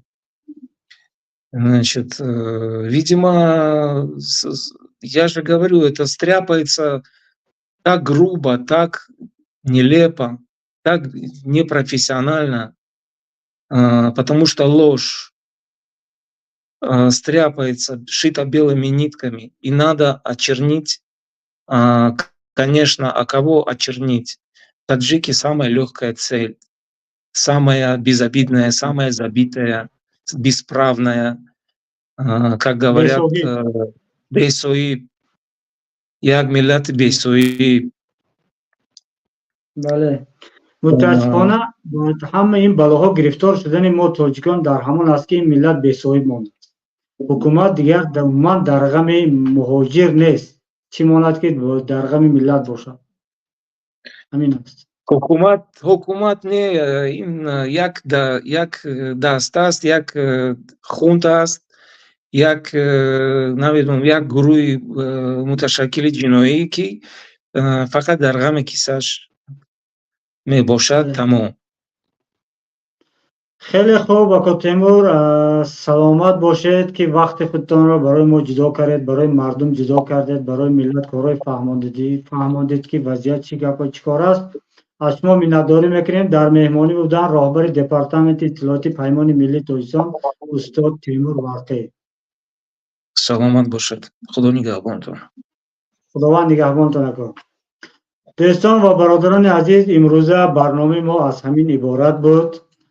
میدانم که حالا خیلی از نفرها میخوام وارد شوم با حرف زدن، اما متاسفانه وقت افطار هم شد، وقت رمضان است، باید آمادگی را بیند مردم. چی گفتنی هم در آخر همین حرفا رو گفتنی هستم که تا ما خودمون هر یک نفر تاجیکستانی مسئولیت خود را حس نکنیم، در پیش خودمون و در پیش مردممون، در پیش کشورمون و دولتمون، هیچ کس در غم ما نمیشد و هیچ کس ما را از این ورطه خلاص نمیکنه. یعنی چی؟ یعنی اگر من در غم خودم و در غم ملت و کشورم نباشم و با آن حادثه ها و آن عمل هایی که در تاجیکستان رخ میدهد بی‌پروا باشم، پس این خیلی خرابی آور روزها به سر من هم میآید. ما باید واکنش کنیم. در همه حالت خداوند به ما عقل داده است، زبان داده است، چشم داده است، گوش داده است. اینها رو به حکمت نداده است، اینها رو داده است تا ما از اینها استفاده بریم، حداقل از حق خودمون دفاع کرده توانیم. ما باید این تاجیکستان رو و این مردم رو صاحب کنیم. همین است آخر گام.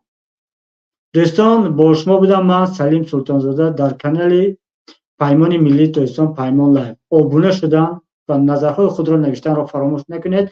هر هفته روز شنبه ما با شما هستیم در برنامه 60 دقیقه. امیدوارم در آینده در برنامه‌های با هم صحبت خواهیم کرد که یگان خبر خوش باشد. خداوند نگهبانتان و خاندان شما خداوند فیض و برکت عطا کند. در پناه خدا.